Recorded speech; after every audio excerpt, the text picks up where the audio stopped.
Hello everyone, आप सभी का एक बार फिर से स्वागत है HICS के प्लेटफॉर्म पे। This is the third class for your CSAT and we are going to discuss about the reasoning topics. प्यारे बच्चों, आप सभी का HICS के प्लेटफॉर्म पे स्वागत है और ये सी सेट की तीसरी क्लास है जिसमें हम लोग सी सेट की रीजनिंग को कंप्लीट करें। देखिए, लास्ट क्लास में आपको बताया गया था, अगली पीछे वीडियो में आप देख सकते हैं कि सी सेट के अंदर लॉजिकल और नॉन वर्बल दोनों ही तरीके की रीजनिंग आती है। आज जिस सेक्शन को हम स्टार्ट करने वाले हैं वो रीजनिंग का जो पार्ट है that is completely related to the logical reasoning. Logical reasoning की अगर हम बात करें तो उसके अंदर जो इंपॉर्टेंट टॉपिक्स रहते हैं पहले मैं वो लिख देता हूँ and then we will discuss about कि इसमें से कितने क्वेश्चन आते हैं। तो अगर मैं पिछले साल के पेपर की बात करूँ तो उसे ऑब्जर्व करने के बाद देखा गया कि अप्रॉक्सीमेटली आपके पास 8 क्वेश्चन लॉजिकल रीजनिंग से पूछे गए थे। Have an example, logical reasoning का मीनिंग होता क्या है? What is the meaning of logical reasoning? So that kind of reasoning यानी तर्क शक्ति विच इज रिलेटेड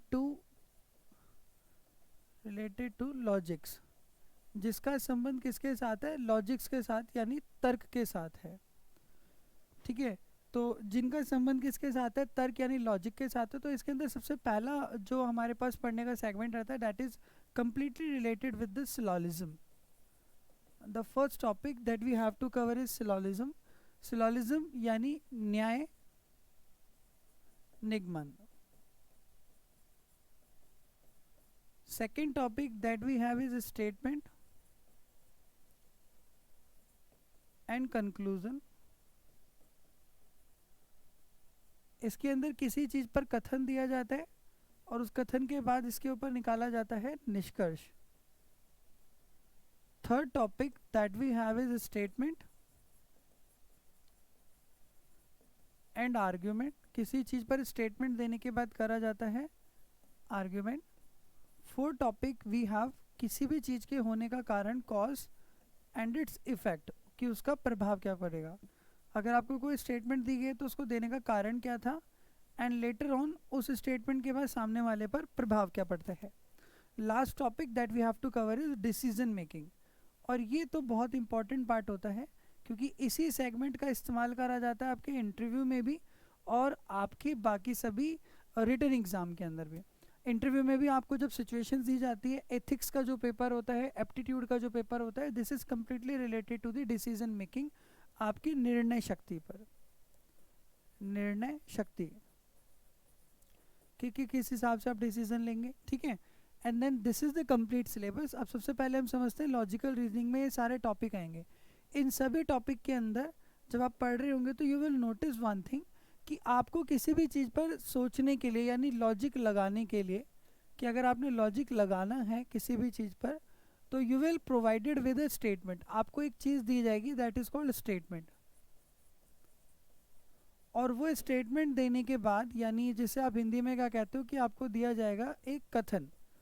वो स्टेटमेंट यानी कथन देने के बाद आपको ड्राइव करने के लिए दिए जाते हैं उस पर रिजल्ट, कि आप इन चीज़ों को अब सोचो और उसका आंसर दो, यानी आप अपना आउटपुट निकाल के सामने वाले को दो, which is called your conclusion, या फिर आपसे आर्ग्यूमेंट वगैरह एक्सेट्रा एक्सेट्रा जो भी चीज़ आपने अभी पीछे लिखी वो सब पूछे जाते हैं। तो सबसे पहले कथन यानी स्टेटमेंट का मीनिंग समझते हैं। What is the difference between a statement and a sentence? एक स्टेटमेंट और सेंटेंस में डिफरेंस क्या है, सबसे पहले ये चीज़ समझते हैं। मैंने कहा आप बहुत सुंदर हैं, ये एक सेंटेंस है जिसके अंदर किसी भी एक नॉर्मल अफर्मेटिव सेंटेंस को, एक नॉर्मल कंटेक्स्ट को रिप्रेजेंट करा गया। लेकिन अगर मैं ये बोलता हूँ स्टेटमेंट में कि सिर्फ आप ही बहुत सुंदर है, तो यहाँ पर किसी भी टैग लाइन या पंच लाइन या पंच वर्ड के द्वारा किसी चीज़ को टैग करा गया है, पंच करा गया है। इस तरीके की स्टेटमेंट या किस तरीके के दिए गए किसी भी सेंटेंस को कन्वर्ट करके माना जाता है स्टेटमेंट में यानी कथन में। दोनों में डिफरेंस क्या है? मैंने एक सेंटेंस लिखा जैसे he is a good boy, कि ये एक बहुत अच्छा लड़का है। यहाँ पर ही एक सब्जेक्ट है, इज़ आपकी हेल्पिंग वर्ब है, गुड जो बॉय है वो एक ऑब्जेक्ट है जिसको डिफाइन कर रहा है कि वो गुड है, यानी ये इसके लिए एक तरीके का एडजेक्टिव हो गया। ठीक है, तो ये एक पूरा का पूरा पंचुएटेड होता है। डिफरेंस बता रहा हूँ, तो सेंटेंस के अंदर पूरी की पूरी पंचुएशन होती है। सब्जेक्ट वर्ब एंड ऑब्जेक्ट तीनों बिल्कुल एक सीक्वेंस में होते हैं। लेकिन स्टेटमेंट के अंदर ग्रामेटिकल पंचुएशन का होना या ना होना कोई ज़्यादा फर्क नहीं डालता। जैसे मैंने स्टेटमेंट लिखी ऑल राम आर सीता, अब ये जो स्टेटमेंट है बिल्कुल ग्रामेटिकल पंचुएशन के हिसाब से भी गलत है, साथ के साथ बिल्कुल लॉजिकल तरीके से अगर आप इसे देखें तो इसमें से कुछ जो है एक लॉजिक, एक विचार निकल के बाहर आ रहा है, बाकी रेस्ट ऑफ द थिंग इसके अंदर सभी गलत हैं। तो ये एक तरीके की स्टेटमेंट है जिसमें क्या बोला गया कि सारे के सारे जो राम हैं, यानी प्रत्येक जो राम है वो क्या बन चुके हैं, सीता है, सीता बन चुके हैं। इस डायग्राम के अंदर ये सारे के सारे जो राम हैं ये क्या बन चुके हैं, सीता। इसका एग्जांपल देखिए, मैंने बोला सारा का सारा जो मुखर्जी नगर है वो किसके अंदर आता है, दिल्ली में। तो इसके अंदर आपको एक चीज़ पता लगी, ये सारे राम किसके अंदर आ रहे हैं, सीता में। सारा मुखर्जी नगर किसके अंदर आ रहा है, आपका दिल्ली के अंदर आ रहा है। यानी सारे राम सीता में है लेकिन सारी सीता राम नहीं है। पूरा मुखर्जी नगर दिल्ली में आता है लेकिन सारा दिल्ली जो है मुखर्जी नगर में नहीं आता। तो ये लॉजिक आपने इसमें से क्या करा, ड्राइव करा, निकाला। तो एक स्टेटमेंट और सेंटेंस के अंदर आपको फ़र्क नज़र आया कि इसके अंदर ग्रामर का रूल फॉलो करता है, उसमें ग्रामर रूल फॉलो नहीं करता। इसमें पंचुएशन की नीड होती है, इसमें पंचुएशन की नीड नहीं होती। इसमें कोई लॉजिक बाहर निकल के नहीं आता लेकिन उसमें कंटेक्चुअल लॉजिक निकल के बाहर आता है। अब समझते हैं सर स्टेटमेंट हमारे पास क्या होती है। जितने भी हमें ये 4-5 चैप्टर पढ़ने हैं तो हमारे पास यूनिवर्सल स्टेटमेंट्स हैं। But we have universal statements. तो हम अपने पूरे के पूरे यूनिवर्स में जब चीज़ों को रिप्रेजेंट करते हैं, लिखते हैं, तो उनको कुछ कंटेक्चुअल वर्ड से या एक बेसिक टर्म्स में लिखते हैं, तो उनको कहा जाता है यूनिवर्सल स्टेटमेंट। यानी अगर आप किसी भी फैक्ट को या किसी भी सिचुएशन को या किसी के भी रिलेशन को पूरी यूनिवर्स में रिप्रेजेंट करते हो तो उन रिलेशन को रिप्रेजेंट करने के लिए आप पे 2 क्राइटेरिया होते हैं। या तो वो एक दूसरे से पॉजिटिव रिलेटेड होते हैं या एक दूसरे से नेगेटिव रिलेटेड होते हैं। अगर पॉजिटिव रिलेटेड हैं तो आपके पास 2 वर्ड हैं, ऑल यानी 100% एक दूसरे के साथ आते हैं, या सम यानी कुछ ही अपने पास परसेंटेज आते हैं। अगर नेगेटिव रिलेटेड हैं तो यानी नो, बिल्कुल 100% क्या है, एक दूसरे से अलग हैं। या फिर अगर थोड़े से हैं तो यानी सम नोट, थोड़े से आते हैं लेकिन थोड़े से नहीं आते हैं। इन 4 वर्डों पर यानी इन 4 कंटेक्चुअल वर्ड्स पर पूरी की पूरी सिचुएशन टिकी हुई है और पूरी की पूरी सिचुएशन जो है आती है।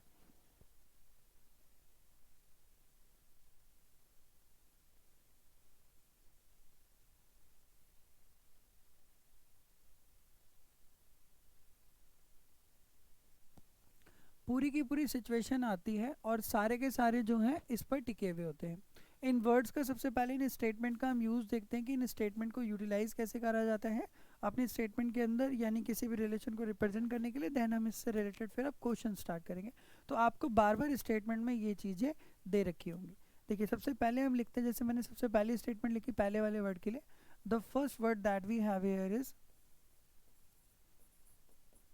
ऑल। ऑल का मतलब होता है, आपको हिंदी में इससे वर्ड लिखा हुआ मिलेगा प्रत्येक, सभी, सारे, सदैव, सामान्यता, अधिकांश। ये सभी के सभी जो वर्ड हैं किसको रिप्रेजेंट करते हैं, आपके ऑल वर्ड को रिप्रेजेंट करते हैं, यानी सारे। और अगर मैं इसको मैथमेटिकल टर्म में लूँ तो मैं इसको रिप्रेजेंट करूँगा कि 100% कोई चीज़ रिलेटेड है। तो देखिए ज़्यादातर लॉजिकल रीजनिंग को बच्चे, मैंने अभी पीछे डायग्राम बनाया था आपको, मैंने इसके रिलेशन को डायग्राम के थ्रू रिप्रेजेंट करके दिया था। 90% बच्चे जो हैं स्टेटमेंट जब कोई भी दी जाती है तो उसका रिलेटेड वेन डायग्राम बनाते हैं, और वेन डायग्राम बनाने के बाद उससे लॉजिक्स के तौर पर सोचने के बाद कंक्लूजन या बाकी सारी चीज़ें ड्राइव करने की कोशिश करते हैं। इस सेगमेंट में जब प्यारे बच्चों आप आगे बढ़ते हैं तो आपको यहाँ पर जो है डायग्राम से काफ़ी कुछ ऐसा होता है कि आगे कुछ ऐसे मैं सेंटेंसेस दे दूँ या ऐसे कुछ वर्ड्स दे दूँ जिन्हें आप डायग्राम से रिप्रेजेंट नहीं कर सकते। तो इनकी एक बेसिक अंडरस्टैंडिंग के लिए हम क्या करते हैं, मैं एक नंबर का इस्तेमाल कर रहा हूँ तो मैं इनके लिए कुछ वर्ड यूज़ करूँगा 150। तो हम इन क्वेश्चन को सॉल्व करने के लिए 2 मेथड्स का यूज़ करते हैं, ईदर 150 मेथड और either when diagram method. 150 method में क्या होगा कि हम किसी भी कंटेक्स्ट को रिप्रेजेंट करेंगे उसके रिलेवेंट मटेरियल के साथ कि वो उसके दूसरे मटेरियल के साथ किस तरीके से को इंटर रिलेटेड है, और पैरेलली मैं उसी स्टेटमेंट को रिप्रेजेंट कर रहा हूँ किस स्टेटमेंट के साथ कि अगर उसका वेन डायग्राम बनाया जाए तो वेन डायग्राम से वो एक दूसरे से कैसे रिप्रेजेंटेड है। साइमल्टेनियसली दोनों पैरेलल जो है, मैं एक क्वेश्चन को आपको दोनों मेथड से करके दिखाऊंगा, एक वेन डायग्राम मेथड से और उसी क्वेश्चन को पैरेलली उसी टाइम करके दिखाऊंगा 150 मेथड से।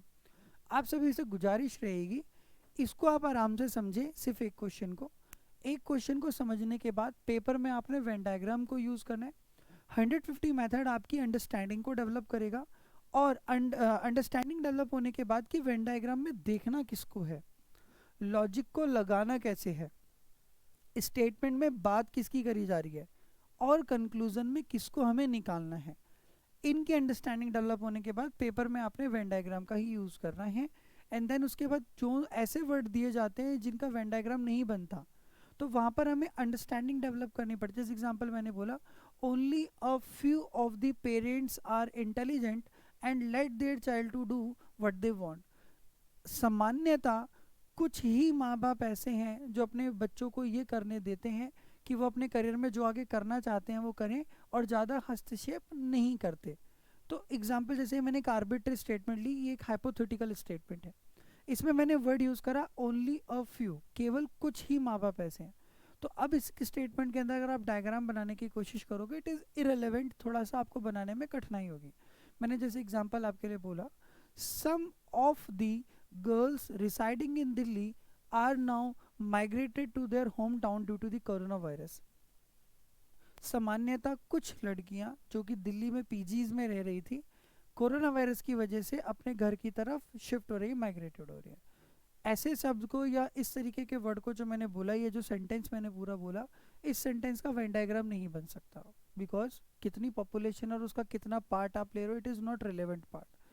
ऐसी चीज़ों के आंसर को रिप्रेजेंट करने के लिए एक अंडरस्टैंडिंग है, आगे जब मैं क्वेश्चंस करूँगा तो वहाँ आपको ये चीज़ बताऊँगा। एंड देन फिर उसके बाद हम उसके बाद जो है इसको वेन डायग्राम मेथड से अटेम्प्ट करेंगे। तो यहाँ बेसिक अंडरस्टैंडिंग डेवलप करने के लिए मैं 150 मेथड लिखूंगा। तो ऑल वर्ड का इस्तेमाल इन सभी के लिए होता है, इसको मैं जब लैंग्वेज में लिखूंगा तो लिखूंगा 100%। तो इसकी बेसिक स्टेटमेंट कैसी होती है, जैसे मैंने बेसिक स्टेटमेंट लिखी, all P R Q. Hindi में इसको बोला जाए तो आप इसको हिंदी में बोलेंगे कि जो प्रत्येक पी है वो क्या है, क्यू है। तो इसके अंदर क्या आता है कि ये सारे के सारे जो पी हैं वो किसके अंदर आएंगे, क्यू के अंदर आएंगे। Now this is the statement, okay. तो यहाँ पर आप देखें, इसमें वेन डायग्राम में आपको देखना क्या है। जब मैंने आपसे पूछा इस स्टेटमेंट का डायग्राम क्या है, तो आप कहेंगे सर ये वाला डायग्राम, ये पूरा नहीं है, ये जो मैंने शेडेड करा ये डायग्राम है। तो आगे आप जितने भी क्वेश्चन पढ़ेंगे आप ध्यान रखना, जो भी एरिया शेडेड होगा वो आपका क्या होगा, वो एक्चुअल डायग्राम होगा, यानी वो सर्टेन होगा, निश्चित होगा। और जो आपका ब्लैंक एरिया होगा वो क्या होगा, अनसर्टेन होगा, अनिश्चित होगा। अब यहाँ से आपकी एक चीज़ समझ में आती है क्या, जब भी आपको कोई स्टेटमेंट दी जा रही होती है यानी कथन दिया जा रहा होता है, तो उस स्टेटमेंट में जो सर्टेन चीज़ होती है यानी निश्चित चीज़ होती है, वो आपकी होती है ट्रू यानी सही, जिसको आप देख सकते हो यानी हाँ कह सकते हो, और उस पर आप क्या निकाल सकते हो, कंक्लूजन निकाल सकते हो। इस पर आप कंक्लूजन ड्रॉ कर सकते हो। और आपके स्टेटमेंट में जो अनसर्टेन चीज़ होती है यानी जिसके बारे में आपको पता ही नहीं, अनिश्चित है, तो इसके बारे में आप ज़्यादा सोच नहीं सकते, इसलिए इसके ऊपर आप कोई भी कंक्लूजन निकाल नहीं सकते। सर कंक्लूजन का मीनिंग आप ऐसे कैसे बता रहे हैं, क्योंकि जो भी किसी भी फैक्ट के ऊपर ट्रू चीज़ होती है वो सही होती है, और जो किसी भी फैक्ट पर ट्रू नहीं होती, जिसके बारे में हमें ज़्यादा नहीं पता होता, वो क्या होती है, अनसर्टेन होती है, जिसके बारे में आप कुछ भी ड्रॉ नहीं कर सकते हैं। ओके तो इस स्टेटमेंट में जो आपने देखा लिखा हुआ है ऑल पी आर क्यू, की सारे के सारे जो पी हैं वो क्यू के अंदर आते हैं। तो इसमें अगर मैंने बोला आप रिप्रेजेंट करिए, अगर मैं इसको 150 वर्ड्स यूज़ करूँ तो ऑल की वैल्यू होती है 150, कि सारे के सारे जो पी हैं यानी 100% पी किसके अंदर आ गए, क्यू में, लेकिन क्यू ने अपना कितना शेयर दिया, 50%। तो इस डायग्राम से आपको ये चीज़ समझ में आती है कि सारे जो पी हैं 100% पी किसका हिस्सा है, क्यू का, लेकिन क्यू का कितना हिस्सा पी के अंदर आया है, सिर्फ 50%। इसका एग्जांपल लूँ, जैसे मैंने वर्ड लिख दिए कि दिल्ली और मुखर्जी नगर का डायग्राम बना के दिखाइए, तो आप कहेंगे सारा दिल्ली मुखर्जी नगर में भी नहीं आता, लेकिन सारा मुखर्जी नगर जो है वो किसके अंदर आता है, दिल्ली के अंदर आता है। So 100% Mukherjee Nagar is a part of Delhi, लेकिन दिल्ली ने अपना कितना शेयर दिया, सिर्फ 50%। तो इस स्टेटमेंट के अंदर जब कभी भी आगे कंक्लूजन या डायग्राम ड्रॉ करा जाएगा या सोचा जाएगा, तो जो शेडेड एरिया वो आपका सर्टेन है कि सारे पी अगर क्यू में आते हैं, सारा मुखर्जी नगर दिल्ली में आता है, तो कुछ मुखर्जी नगर किस में आएगा, दिल्ली में आएगा ही आएगा। और अगर मैं ये बात करूं कि दिल्ली का कुछ हिस्सा जो मुखर्जी नगर में आता है, तो वो ये रहा, आपको होगी ये रहा सर, तो वो रहेगा सर्टेन। लेकिन अगर मैं ऐसे बोलूं कि दिल्ली का कुछ हिस्सा मुखर्जी नगर में नहीं आता, तो प्रैक्टिकली तो आपको लगेगा हाँ सर नहीं आता, लेकिन हमारी स्टेटमेंट कितने पर दी गई थी। तो आपने एक सिचुएशन और यहाँ पर सीखनी है कि ये जो चैप्टर है जिसमें आप लॉजिकल रीजनिंग बोलते हैं, ये आपको एक हाइपोथेटिकल दिया गया है। ऐसे तो मैं कोई भी एक आर्बिट्री नेम किसी और जगह का भी ले सकता हूँ, ठीक है, ये तो मैंने आपकी अंडरस्टैंडिंग को डेवलप करने के लिए दो वर्ड लिए हैं। मैं कहीं पे भी किसी भी पर्टिकुलर अननोन जगह का नाम भी ले सकता हूँ जो एग्जिस्ट करती भी है और एग्जिस्ट नहीं भी करती। तो उस सिचुएशन में जब आप देखेंगे तो यहाँ पर बेसिक अंडरस्टैंडिंग ये डेवलप करी जा रही थी कि जब आपको मैं ये बोलूँ कि दिल्ली का कुछ ऐसा हिस्सा है जो मुखर्जी नगर में नहीं आता, तो वो क्या होगा आपके लिए। इस डायग्राम में जब आप देखेंगे तो आप फिंगर रखेंगे इस पॉइंट पर कि ये रहा सर, ये वो हिस्सा है जो दिल्ली का मुखर्जी नगर में नहीं आता। हमारी स्टेटमेंट कितने पर दी गई थी, सिर्फ कुछ पे, कि कुछ ही हिस्सा ऐसा है, मतलब जो पूरा मुखर्जी नगर है वो दिल्ली में आता है। तो इसमें पूरे के पूरे किसकी बात करी गई है, मुखर्जी नगर की, जो किस में आ रहा है, दिल्ली में आ रहा है। तो स्टेटमेंट इतने पर है। जब जब आपका हाथ इतने एरिया पर रहेगा जितनी स्टेटमेंट आपको दी गई है, तब तक आपकी कंक्लूजन सही होगी। जैसी एरिया आप बाहर निकलेंगे, अनसर्टेन जगह पर आएंगे, तो अनसर्टेन चीज़ हमारे लिए क्या होती है, जिसके बारे में आप कुछ भी ड्रॉ नहीं कर सकते, कुछ कह नहीं सकते।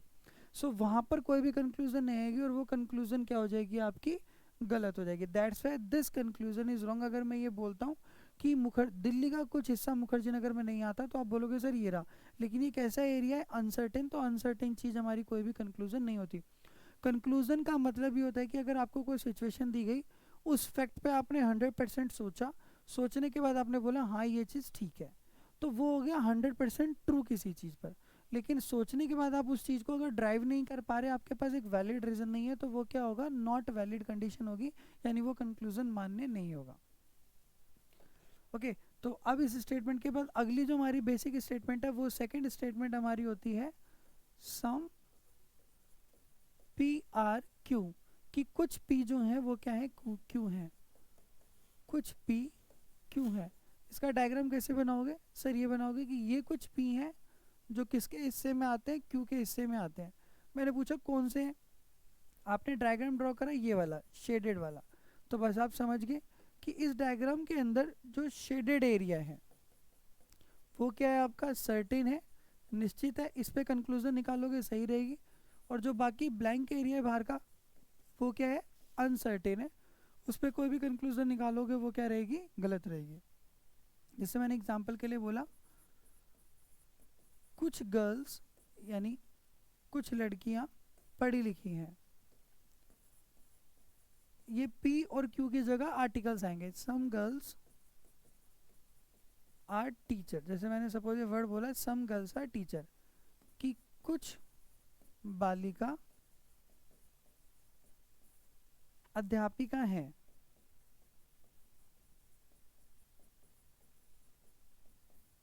अध्यापिका हैं। इसका डायग्राम कैसे ड्रॉ करोगे सर, आप ऐसे ड्रॉ करोगे कि ये कुछ गर्ल्स हैं जो किसके अंदर आती हैं, टीचर हैं। कौन सी गर्ल्स टीचर है ये, तो सम का जो वैल्यू होता है वो वैल्यू होती है 50-50। देखो जहाँ पर सम होगा सिर्फ वहाँ पर 50 आएगा, बाकी सब कुछ 100 होता है। ठीक है, दोबारा समझो, जहाँ मैं ये वर्ड लिखूंगा सम यानी कुछ, तो बस 50 वहीं आएगा, बाकी सब कुछ 100 होता है। तो सम की वैल्यू हो गई 50-50। अगर आप अभी इस स्टेटमेंट के हिसाब से सोचें और इसका आंसर निकालने की कोशिश करें, तो आपने डायग्राम ड्रॉ करा कि कुछ ही गर्ल्स ऐसी हैं, यानी 50% गर्ल्स ऐसी हैं जो कि क्या है, टीचर हैं, और जो कुछ टीचर हैं वो क्या होंगी, गर्ल्स। तो इस स्टेटमेंट में किस चीज़ पर जोर दिया गया है कि कुछ ही गर्ल्स आपको ऐसी दी गई हैं, ओनली सम गर्ल्स, जो कि किस कैटेगरी के अंदर आती है, टीचर की कैटेगरी के अंदर आती है, यानी कंपेयर किससे करा गया, टीचर से। तो ये कुछ लड़कियां हैं जो किसके अंदर आती है, टीचर में आती हैं। बाकी जो आपके पास रिमेनिंग पोर्शन है यानी बाहर वाला, ये सारा का सारा क्या है, अनसर्टेन, जिसके बारे में आपको कोई भी इंफॉर्मेशन नहीं है। सो ये सारा एरिया क्या होगा आपके लिए, अनसर्टेन होगा। तो अब इसमें अगर मैं कंक्लूजन निकालूं कि कुछ गर्ल्स टीचर हैं, ये रही कुछ टीचर गर्ल्स हैं, वो ये रही। अगर मैं ये बोलता हूँ कि कुछ गर्ल्स टीचर नहीं है, कुछ जो लड़कियां हैं वो अध्यापिका नहीं है, तो आपके डायग्राम में आपका हाथ कहाँ जाएगा? सर ये रही वो कुछ लड़कियां जो कि टीचर नहीं है, लेकिन ये कैसा है? अनशेडेड एरिया, अनसर्टेन एरिया, क्योंकि इसके बारे में स्टेटमेंट नहीं दी गई थी। सपोज इस क्लास के अंदर 150 बच्चे बैठे हैं, मैंने सिर्फ 50 को देखा और कहा कि ये 50 बच्चे ऐसे हैं जो टीचर नहीं हैं, इन 50 बच्चों में कोई भी टीचर नहीं है। और मैंने स्टेटमेंट दे दी पूरी की पूरी 150 क्लास के लिए, जितने भी बच्चे 150 के 150 बैठे हुए हैं कि ये पूरे के पूरे जो 150 बच्चे हैं, कंक्लूजन निकाल दिया मैंने कि इनमें से कोई भी टीचर नहीं है। अरे मैंने जो पूछा था वो 50 बच्चों से पूछा था, यानी कुछ से, तो मुझे स्टेटमेंट कितने पर दी गई थी? कुछ पर। तो मुझे कंक्लूजन भी कितने पर निकालनी चाहिए थी? कुछ पर। लेकिन अगर मैं अपने डायग्राम से हट के बात कर रहा हूँ, यानी उन लोगों के बारे में बात कर रहा हूँ जिनके बारे में कोई इन्फॉर्मेशन नहीं है, दोबारा सुने, जिनके बारे में कोई इन्फॉर्मेशन नहीं है, तो जिसके बारे में कोई इन्फॉर्मेशन नहीं है, क्या उसके बारे में कोई कंक्लूजन ड्रॉ कर सकते हो? नहीं कर सकते। That's why this conclusion is wrong. मैंने बोला कुछ अध्यापिका यानी टीचर ऐसी हैं जो गर्ल्स नहीं है, तो आप कहोगे सर ये नहीं वो कुछ टीचर्स जो गर्ल्स में नहीं आती, क्या ये कंक्लूजन सही है? दोबारा आपका हाथ किस पर आ रहा है? एक क्वेश्चन मार्क पर, यानी कैसा एरिया है? अनसर्टेन। क्या इसका कंक्लूजन सही होगा? नहीं होगा। आया समझ में? डन। अगली स्टेटमेंट देखते हैं जो कि एक नेगेटिव स्टेटमेंट होती है, यानी चीज़ों को जहाँ पर नेगेटिव वर्ड से रिप्रेजेंट करा जाता है। Now when things are related with the negative senses, यानी अब पूरी यूनिवर्स में दो चीज़ें किससे संबंधित होगी? नेगेटिव सेंटेंसेस से। ठीक है भाई, आइए समझते हैं। जैसे इसके लिए सबसे पहला वर्ड है हमारे पास नो, और दूसरा वर्ड होता है हमारे पास सम नॉट, यानी कुछ नहीं। नो वर्ड से एग्जाम्पल देखते हैं कैसे होता है। तो जैसे मैंने सबसे पहली स्टेटमेंट इसके लिए लिखी, ये आप तीसरी स्टेटमेंट बोल सकते हैं, नो पी इज क्यू। इकलौती ऐसी स्टेटमेंट पूरी की पूरी रीजनिंग में और पूरी लॉजिकल रीजनिंग में जो अपने आप में 100% श्योर होती है, इसमें अनसर्टिनिटी की बात ही नहीं बचती। लिखा हुआ है नो पी इज क्यू, इसको अगर हिंदी में बोलें तो आप बोलेंगे कोई पी क्यू नहीं है, कोई पी क्यू नहीं है। इसका डायग्राम कैसे बनाओगे? सर आप ऐसे बनाओगे कि सर ये कोई भी पी है जो क्यू के अंदर नहीं आता, यानी दोनों बिल्कुल सेपरेटेड है। एग्जाम्पल मैंने लिखा कि आप मुझे इंडिया का और पाकिस्तान का डायग्राम बना के दिखाओ। अगर मैंने बोला दो वर्ड लिखे इंडिया एंड पाकिस्तान, तो आप इसका रिलेशन कैसे रिप्रेजेंट करोगे? आप बोलोगे सर बिल्कुल कोई भी इंडिया किस में नहीं आता? पाकिस्तान में नहीं आता। तो पैरेलली इसका मीनिंग क्या होगा? अगर कोई भी इंडिया जो आपका पाकिस्तान में नहीं आता, तो पैरेलली आपको क्या समझ में आएगा कि कोई भी पाकिस्तान किसके अंदर नहीं आएगा? इंडिया में नहीं आएगा। यानी दोनों चीज़ें एक दूसरे से क्या है? बिल्कुल सेपरेटेड है।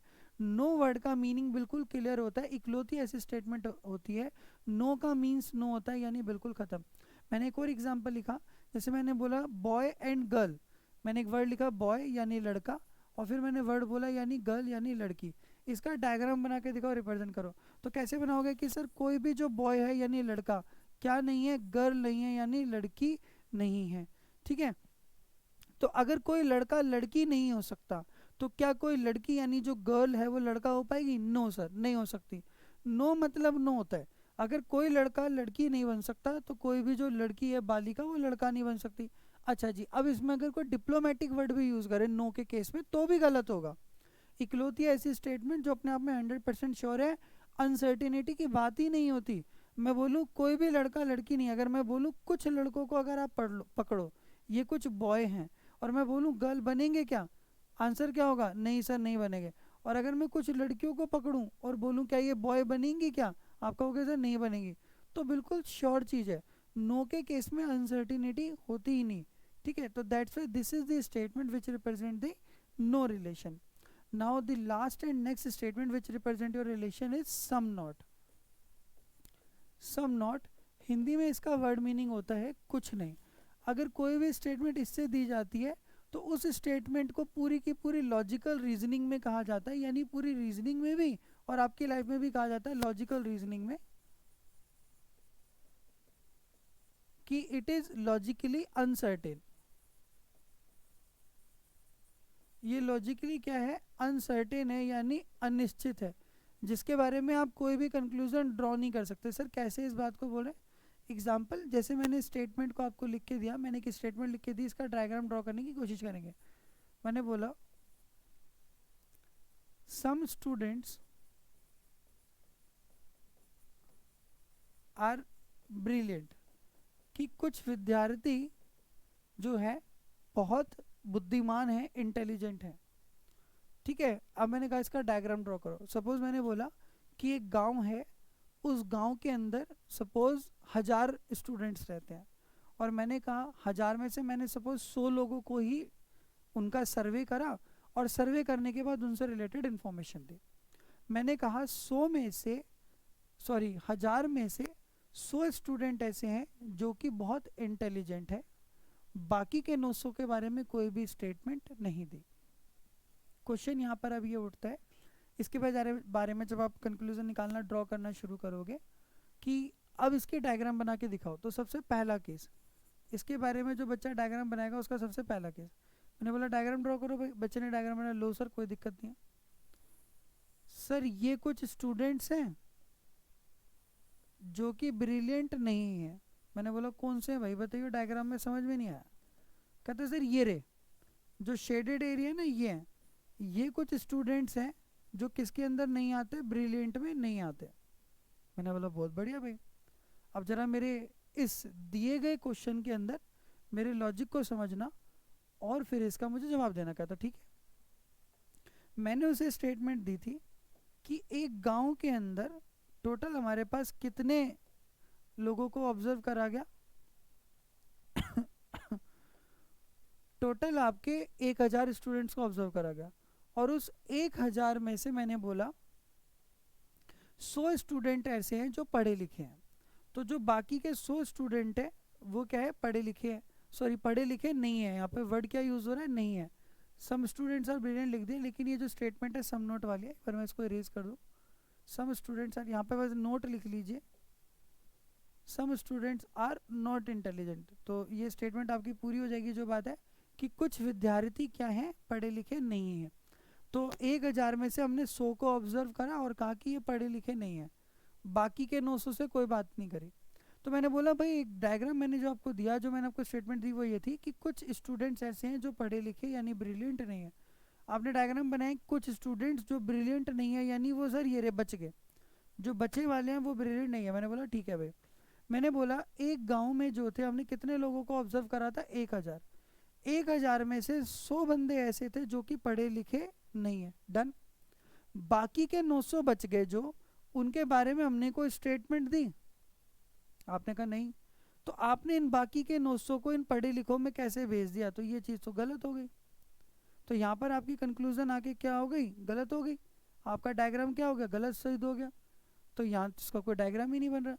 दूसरे बच्चे ने दिमाग लगाया और इसका डायग्राम ऐसे बनाया, सर लो कोई दिक्कत नहीं है, ये स्टूडेंट्स हैं सर जिनके बारे में बात हो रही है, और ठीक है भाई बहुत अच्छी बात। और इनमें से ये जो शेडेड वाले हैं ये रिप्रेजेंट कर रहा है इनको, कि सर ये वो स्टूडेंट हैं, बाकी बचे हुए जो बच गए येलो कलर में, ये वो हैं जो इंटेलिजेंट नहीं है। मैंने बोला बहुत बढ़िया। टोटल 1000 बच्चों के बारे में बात करी थी, उसमें से 100 बच्चे ऐसे थे जो कि इंटेलिजेंट नहीं थे, तो बाकी के जो 900 बच गए उसके बारे में मैंने कुछ कहा, कहते नहीं। तो फिर आपने ब्रिलियंट कैसे बना दिए, तो ये डायग्राम भी गलत। बाकी बचे हुए 100 इंटेलिजेंट नहीं है, 900 के बारे में कोई इन्फॉर्मेशन ही नहीं है, हो भी सकते और नहीं भी हो सकते, तो आपने उन्हें ब्रिलियंट कैसे बना दिया, ये डायग्राम भी गलत। तीसरे बच्चे ने डायग्राम लगाया, सर रुको आप टेंशन मत लो सर, अब उसको ये समझ में आया कि अगर मैं इसको टच कर रहा हूँ, यानी जो ब्रिलियंट वाला डायग्राम है, अगर वो स्टूडेंट को टच कर रहा है तो सर बार बार गलत बोल रहे हैं, तो इसको अलग बना देता हूँ। उसने क्या दिमाग लगा, ये करा, सर लीजिए ये कुछ स्टूडेंट्स हैं, 1000 जिन बच्चों को ऑब्जर्व करा गया, 1000 में से ये 100 बच्चे हैं सर जो कि क्या हैं, ब्रिलियंट यानी कि पढ़े लिखे नहीं है।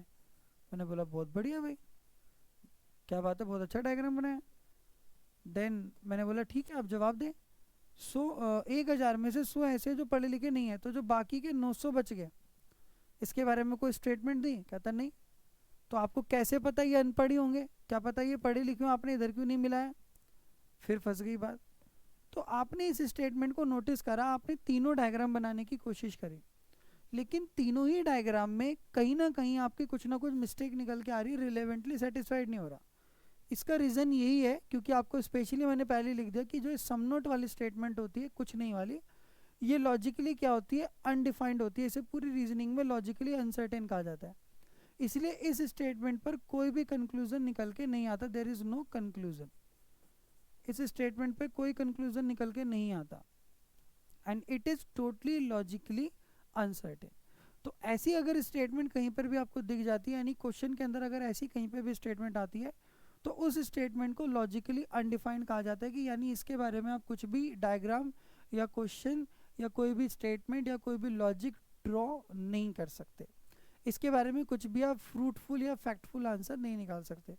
इसको याद करने का तरीका, जैसे कि एग्जांपल आप वर्ड यूज़ करते हैं सम नॉट, तो आप किसी अपने दोस्त या अपने किसी भी पर्सन से, अपने रिलेटिव से बात करो और फ़ोन पर सपोज वो मायूस है, आपको जवाब नहीं दे रहा, आपने पलट के पूछा क्या हुआ, जवाब मिला कुछ नहीं। आपने पूछा पापा मम्मी ने डांट दिया, जवाब मिला कुछ नहीं। किसी ने कुछ उल्टा बोल दिया, कुछ नहीं।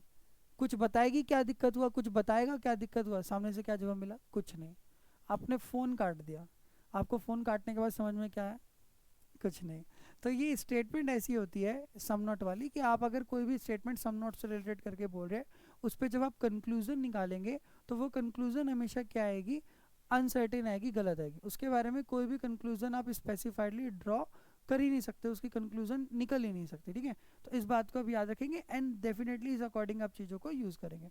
डन। तो यहाँ हमारी सारी स्टेटमेंट कंप्लीट हो जाती है जो हमने पढ़ी थी, जब हमने पढ़ना स्टार्ट करा था। तो लॉजिकल स्टेटमेंट के अंदर हमने जब सबसे पहले स्टार्ट करा था, वी हैव 4 वर्ड्स, जो हमारे पास 4 वर्ड थे वो ये थे। पॉजिटिव वर्ड्स को ऑल और सम के थ्रू रिप्रेजेंट करा जाता है, और नेगेटिव वर्ड्स को नो और सम नोट के थ्रू रिप्रेजेंट करा जाता है।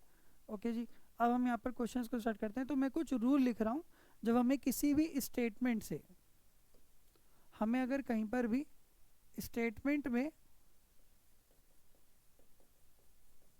अगर हमें कहीं पे भी स्टेटमेंट में से कंक्लूजन को निकालना है, तो स्टेटमेंट में से कंक्लूजन निकालने के लिए हमारे पास 3 बेसिक से रूल हैं। We have 3 basic rule. तो ये 3 बेसिक रूल मैं आपके लिए लिख रहा हूँ, और उस अकॉर्डिंग आप अब इनके लिए इसको सोचेंगे। सबसे पहला और बेसिक रूल क्या, ए statement can never be a conclusion. A statement can never be a conclusion. Hindi वाले बच्चों के लिए, कि एक कथन कभी भी निष्कर्ष नहीं हो सकता। हिंदी में अगर मैं इसे बोलूं, तो एक कथन कभी भी निष्कर्ष नहीं हो सकता। इसका मीनिंग क्या है, अगर आपको कहीं पर स्टेटमेंट ए लिखी गई है ऑल ए आर बी, जैसे अगर मैंने स्टेटमेंट लिखी ऑल ए आर बी, ये आपको स्टेटमेंट दी गई है, ठीक है, ये स्टेटमेंट दी गई है, और इस पे मैं कंक्लूजन निकाल के ऐसे दे दूं आपको कि ऑल ए आर बी, यही कॉपी पेस्ट करके दे दूं, तो ये मैंने जनरली क्या दिया, कॉपी पेस्ट करके एज इट इज लिख दिया। तो ये कंक्लूजन सही नहीं होगी, ये कंक्लूजन क्या होगी आपकी, गलत होगी, ठीक है, क्योंकि कॉपी पेस्ट अलाउड नहीं होता। तो ये सेंटेंस ये बोलता है कि अगर स्टेटमेंट को कॉपी पेस्ट करके आप कंक्लूजन में लिख देते हो तो वो चीज़ गलत होती। क्यों, क्योंकि आपने अभी मीनिंग समझा था कि स्टेटमेंट से कंक्लूजन को क्या करा जाता है, ड्राइव करा जाता है, निकाला जाता है, ठीक है। तो हमारे को स्टेटमेंट तो दी जाती है, उसमें से आपने कंक्लूजन को क्या करा है, ड्राइव करा है, निकाला है। तो ड्राइव करी हुई चीज़ उस पर क्या होती है, बड़ी चीज़ से छोटी चीज़ आपने निकाली है। जैसे मैंने स्टेटमेंट दी, सपोज आपको एक कहानी सुनाता हूँ छोटा सा, उससे आपको तुरंत समझ में आ जाएगा कि बचपन में आपने कहानी सुनी होगी कि एक किसान था, उसके 4 बच्चे थे, वो लड़ते रहते थे। एक दिन पापा ने मरने से पहले उन सबको बुलाया, तो बुलाया और एक एक डंडी दी, उन्होंने कहा तोड़ो, तो उन्होंने तोड़ दी। कहानी आपको समझ में आ गई, देखो बोलने से पहले आपको समझ में आ गई होगी कि कहानी क्या होने वाली है आगे। उन्होंने 2-2 स्टिक दी, कहा तोड़ो, उन्होंने तोड़ दी। फिर उन्होंने बंडल दिया, कहा तोड़ो, बच्चों से नहीं टूटा। तो बच्चों से पूछा अब तुम्हें क्या समझ में आया, तो उन्होंने इतनी सारी स्टेटमेंट के बाद कंक्लूजन ये निकाला कि यस हमें समझ में आ गया, यूनियन इज स्ट्रेंथ, एकता में बल है। इतनी सारी स्टेटमेंट के बाद, सपोज अब आप टीचर हैं, मैं एक स्टूडेंट हूँ, मैंने आपसे, आपने मुझे पूरी एक कहानी सुनाई, ये पूरी 200 पेजों की आपने मुझे पूरी कहानी अच्छे तरीके से, डिप्लोमेटिक तरीके से, बहुत अच्छे तरीके से रिप्रेजेंट कर करके सुनाई। एंड देन फिर आया, आपने मुझसे पूछा बेटा इस पूरी कहानी के बाद आपको समझ में क्या आया, आपने क्या कंक्लूजन ड्रॉ करा। पूरी कहानी कंप्लीट होने के बाद मैं आपसे बोलूँ, आपने मुझसे पूछा क्या कंक्लूजन मिला, मोरल क्या मिला इस स्टोरी से, यानी इतनी बड़ी चीज़ से तेरे को इस पूरा छोटा सा मोरल क्या मिला। फिर मैं आपको पलट के जवाब देने लगूँ, हाँ एक किसान था, उनके 4 बच्चे थे, वो आपस में लड़ते रहते थे। तो आप इस पूरी की पूरी कंक्लूजन को सुन के क्या करेंगे, अपना सर पकड़ लेंगे कि मतलब आप हमें कॉपी पेस्ट करके दे रहे हो इतनी बड़ी कहानी से कि आपको यही समझ में आया कि एक किसान था और उसके 4 बच्चे थे। तो ये जो मेरी कंक्लूजन है वो गलत मानोगे आप, उसको वैलिड नहीं मानोगे। मैंने पूछा ऐसा रीज़न क्यों, आप गलत क्यों मान रहे हो, तो आप कहोगे copy paste is not allowed, जो हमने बोला उसी को अगर आप कॉपी पेस्ट करके दोगे तो वो चीज़ अलाउड थोड़ी नहीं होगी, वो क्या होगी आपकी, गलत होगी। ठीक है, सेकेंड रूल क्या है हमारे पास, the second rule that we have, a positive statement always gives positive conclusion. एक पॉजिटिव कथन आपको हमेशा पॉजिटिव निष्कर्ष देगा, and a negative statement always gives negative conclusion. और एक नेगेटिव स्टेटमेंट आपको क्या देगा, हमेशा नेगेटिव कंक्लूजन देगा। इसका कहने का मीनिंग है कि अगर आपकी स्टेटमेंट पॉजिटिव है तो उससे सारे निकलने वाले कंक्लूजन भी कैसे होंगे, पॉजिटिव। और इसका मीनिंग है अगर आपकी स्टेटमेंट नेगेटिव है तो उससे निकलने वाले सारे कंक्लूजन भी कैसे होंगे, नेगेटिव। अगर मैंने बोला कि एक्स नाम का प्राणी अत्यंत सुंदर है, तो आपने कंक्लूजन निकाला कि उसको लोग बाग पसंद करते होंगे, उससे लोग बाग बात करने की कोशिश करते होंगे, उसको कोई भी ड्रेस पहना वो बहुत अच्छी लगती होगी, तो ये सारे पॉजिटिव निकाले। अगर मैंने किसी चीज़ के रिगार्डिंग नेगेटिव स्टेटमेंट दी, जैसे मैंने लिखा कि मुझे खाना बनाना बिल्कुल नहीं आता, मैं कई बार चाय भी नहीं बना पाता, गलती से उसमें क्या करता हूँ मीठा तेज कर देता हूँ या चाय पत्ती उटपटांग डाल देता हूँ, तो मुझे चाय बनानी भी नहीं आती बिल्कुल, डन। और मैंने कहा सपोज मेरा आज बर्थडे है और आप मेरे घर इनवाइटेड हो, आज 56 भोग मैं बनाऊंगा, 56 पकवान मैं बनाऊंगा। आपको स्टेटमेंट सुनते ही हंसी आने शुरू हो गई होगी। और मैंने कहा आज तुम इनवाइटेड हो, खाना खाएंगे साथ में और खाना मैं बनाऊंगा, तुम्हें कैसी फीलिंग आ रही होगी कि आज तो भूखे मरे, क्योंकि खाना बनाना आता नहीं है, नहीं आता तो कुछ भी हो सकता है। तो अगर स्टेटमेंट नेगेटिव तो कंक्लूजन भी कैसी आएंगी, नेगेटिव। तो इससे एक चीज़ बड़ी आसानी आपके सॉल्व होगी। अभी मैंने कहा ना, अभी मैं आपको जब क्वेश्चन कराऊंगा तो सिर्फ एक क्वेश्चन वेन डायग्राम मेथड से बताऊंगा और इसी एक क्वेश्चन को 150 मेथड से बताऊंगा, दो। और इसके बाद ना मैं क्वेश्चन को छेड़ूंगा ना डायग्राम ड्रॉ करूंगा, आप ओरली जवाब देना शुरू कर देंगे। तो अगर मैंने स्टेटमेंट ये दी कि सम ग्रेप्स आर ग्रीन, कि कुछ अंगूर काले हैं, तो कैसी स्टेटमेंट है, पॉजिटिव। तो अगर कोई पॉजिटिव स्टेटमेंट है तो नेगेटिव का तो सवाल ही पैदा नहीं होता, तो सारे स्टेटमेंट कंक्लूजन भी कैसे आएंगे, पॉजिटिव ही आएंगे। मैंने बोला know army person is dishonest, army में काम करने वाला कोई व्यक्ति बेईमान नहीं होता, तो कैसे स्टेटमेंट बोली, नेगेटिव, कि वो बेईमान नहीं होता। तो क्या कुछ को नेगेटिव यानी बेईमान बोल दोगे, नहीं बोल सकते। नेगेटिव स्टेटमेंट से भी कैसी कंक्लूजन निकलेगी, नेगेटिव निकलेगी। नेगेटिव स्टेटमेंट से भी कैसी कंक्लूजन निकलेगी आपकी, नेगेटिव ही निकलेगी, उसे ड्रॉ नहीं करा जा सकता। ठीक है, तीसरा और आखिरी रूल देखते हैं हमारे पास क्या है। That third rule we have,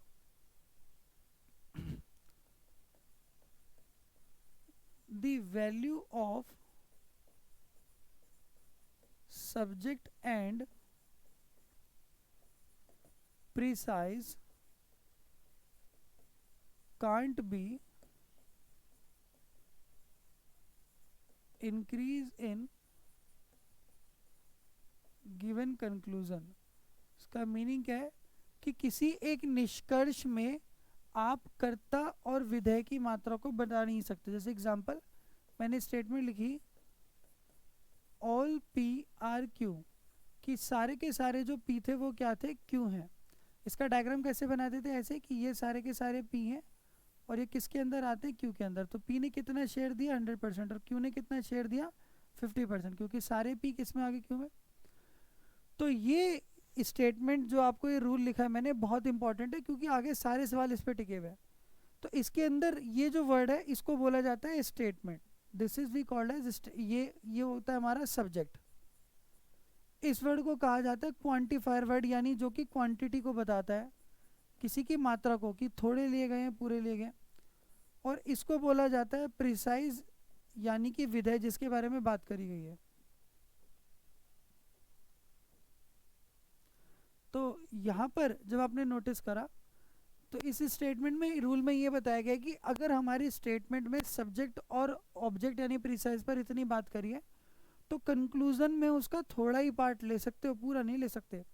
तो इस रूल का ये कहना है कि हमारी स्टेटमेंट में जो सब्जेक्ट है यानी पी, अगर उस पर 100% पे बात करी गई है तो कंक्लूजन में 100 का 99 तो हो सकता है, लेकिन 101 पर भी बात नहीं होगी। हमारी स्टेटमेंट में अगर क्यू पर 50% पे बात करी गई है तो 50 का 49 तो हो सकता है 49, लेकिन 51 भी नहीं हो सकता, आप इंक्रीज नहीं कर सकते। ठीक है, यानी जितने पे बात कही गई है, जितने पर स्टेटमेंट दी गई है, उतने पर ही सोचना और उतने पे ही निकालना है। एक्स्ट्रा ऑर्डिनरी अगर सोचोगे और निकालोगे तो वो कंक्लूजन आपकी डेफिनेटली क्या आ रही होगी, गलत आ रही होगी। हद से ज़्यादा किसी चीज़ के बारे में सोचना क्या होगा, गलत माना जाएगा। ठीक है, तो ये जो है इस तरीके से आपने ड्रॉ।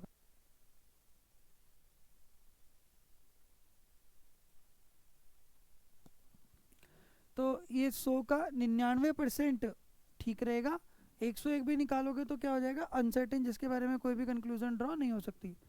कि कंक्लूजन में प्रिसाइज पर 50% पर बात है तो 50 का 49 हो सकता है, लेकिन 51 भी नहीं हो सकता, आपकी कंक्लूजन क्या हो जाएगी, गलत हो जाएगी। ठीक है, आया यहाँ तक समझ में? तो ये 3 रूल हैं, दोबारा रिवाइज कर लो तीनों रूल। सबसे पहला रूल, स्टेटमेंट कभी भी कंक्लूजन नहीं हो सकता। दूसरा रूल, पॉजिटिव स्टेटमेंट तो पॉजिटिव कंक्लूजन, नेगेटिव स्टेटमेंट तो नेगेटिव कंक्लूजन।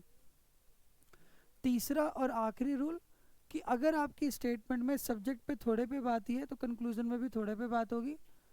कंक्लूजन के अंदर कभी भी आप बढ़ा नहीं सकते, ज़्यादा बात नहीं कर सकते। जैसे मैंने अगर स्टेटमेंट दी some doctors are very brilliant, कि कुछ डॉक्टर बहुत पढ़े लिखे और अच्छे होते हैं, तो स्टेटमेंट कितने पर दी है, कुछ डॉक्टर पर, तो कंक्लूजन भी कितने पर निकलेगी, कुछ ही डॉक्टर पर।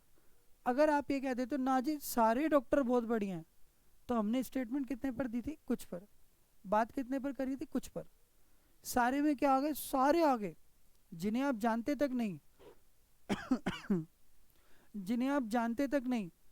ऐसी कंडीशन में अगर आप कंक्लूजन निकालेंगे उस पर तो वो कंक्लूजन क्या आ रही होगी, गलत आ रही, क्योंकि जो चीज़ अनसर्टेन है, जिसके बारे में आपको मालूम ही नहीं, जिसके बारे में आपको पता नहीं, क्या उसके बारे में कंक्लूजन निकाला जा सकता है, it's not possible.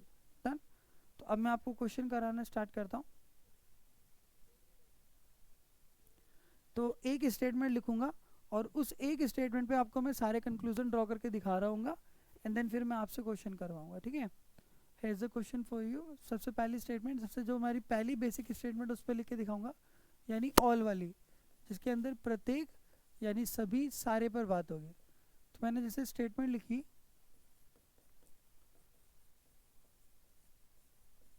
All rose are red, Hindi में लिखा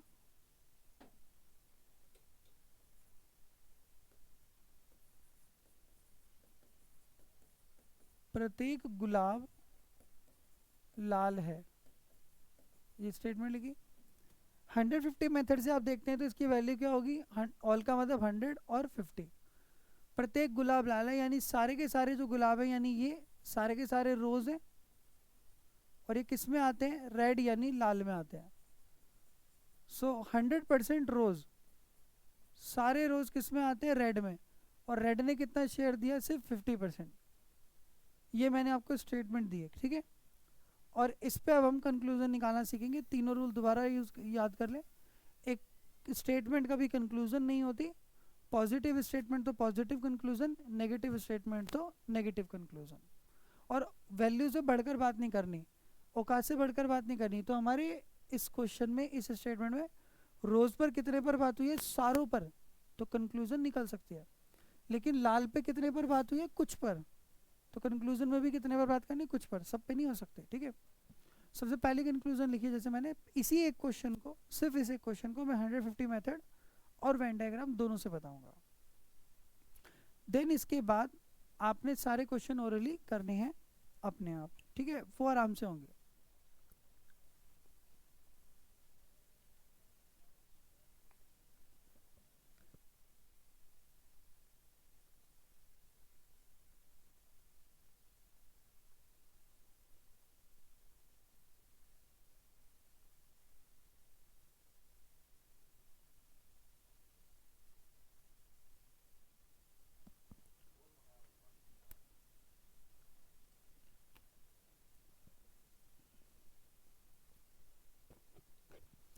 पहली कंक्लूजन,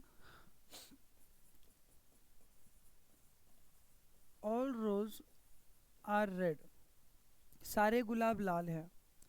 दूसरी conclusion, all red are rose, सारी लाल चीज़ें गुलाब हैं। तीसरी conclusion, some rose are red, कुछ गुलाब लाल हैं।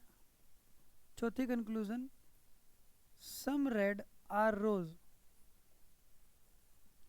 कुछ लाल वस्तुएं क्या हैं, गुलाब है। आपसे कहा गया इसके बारे में सोचे और डायग्राम ड्रॉ करके कंक्लूजन निकालें। तीनों रूल याद है, स्टेटमेंट कंक्लूजन नहीं हो सकती, पॉजिटिव स्टेटमेंट तो पॉजिटिव कंक्लूजन, नेगेटिव स्टेटमेंट तो नेगेटिव कंक्लूजन, वैल्यू नहीं बढ़ानी, औकात से बढ़कर बात नहीं करनी। सबसे पहली चीज़ जैसे कि इसमें लिखी हुई है, सारे गुलाब लाल हैं। सबसे पहले 150 method, then I will make you understand with the Venn diagram method. So all का मीनिंग कितना होता है, 100 और 50। चलिए ड्रॉ करते हैं और समझते हैं। हमारी स्टेटमेंट कैसी दी गई है, this is our statement. Statement कैसी है, पॉजिटिव। तो एक चीज़ तो समझ में आती है कि सारी पॉजिटिव कंक्लूजन ही निकलेंगे, नेगेटिव तो आ ही नहीं सकती। ठीक है जी, पॉजिटिव स्टेटमेंट से पॉजिटिव कंक्लूजन। रोज की वैल्यू कितनी है, 100, यहाँ पे भी कितनी है, 100 नहीं बढ़ाई। रेड की कितनी है, 50, यहाँ पे भी कितनी है, 50। पॉजिटिव स्टेटमेंट से पॉजिटिव कंक्लूजन, वैल्यू भी नहीं बढ़ाए। क्या ये सही है? कहोगे नहीं सर, बिल्कुल गलत। क्यों गलत, क्यों गलत? अच्छा, अब आपने एक चीज़ और सीखनी है आगे। जिस कंक्लूजन के ऊपर, तो आपके पास किसी भी चीज़ को गलत कहने का यानी रॉन्ग कहने के दो तरीके हैं। You have two method to say anything to wrong. The first one is false, यानी बिल्कुल गलत। तो जिसके ऊपर मैं डबल क्रॉस मारूंगा यानी वो चीज़ क्या होगी, बिल्कुल 100% गलत होगी। गलत मतलब गलत। और दूसरा तरीका ये होता है गलत कहने का, यानी जब कोई चीज़ आपके लिए अनसर्टेन है, यानी अनिश्चित है, जिसके बारे में आप जानते नहीं हो, और अनिश्चित होने की वजह से आप उसके बारे में कुछ कह नहीं सकते, तो वो क्या होती है, अनसर्टेन, यानी कि अनिश्चित होती है। उस कंडीशन में आप उस कंक्लूजन को क्या बोलते हो, उसके ऊपर मैं मारूंगा आपका सिंगल क्रॉस। तो जहाँ पर मैं सिंगल क्रॉस मारूंगा यानी वो कंक्लूजन आपके लिए क्या है, अनसर्टेन है, यानी अनिश्चित है। तो यानी उसको हाँ में भी नहीं ले सकते और ना भी नहीं ले सकते, तो वो सही नहीं होगी।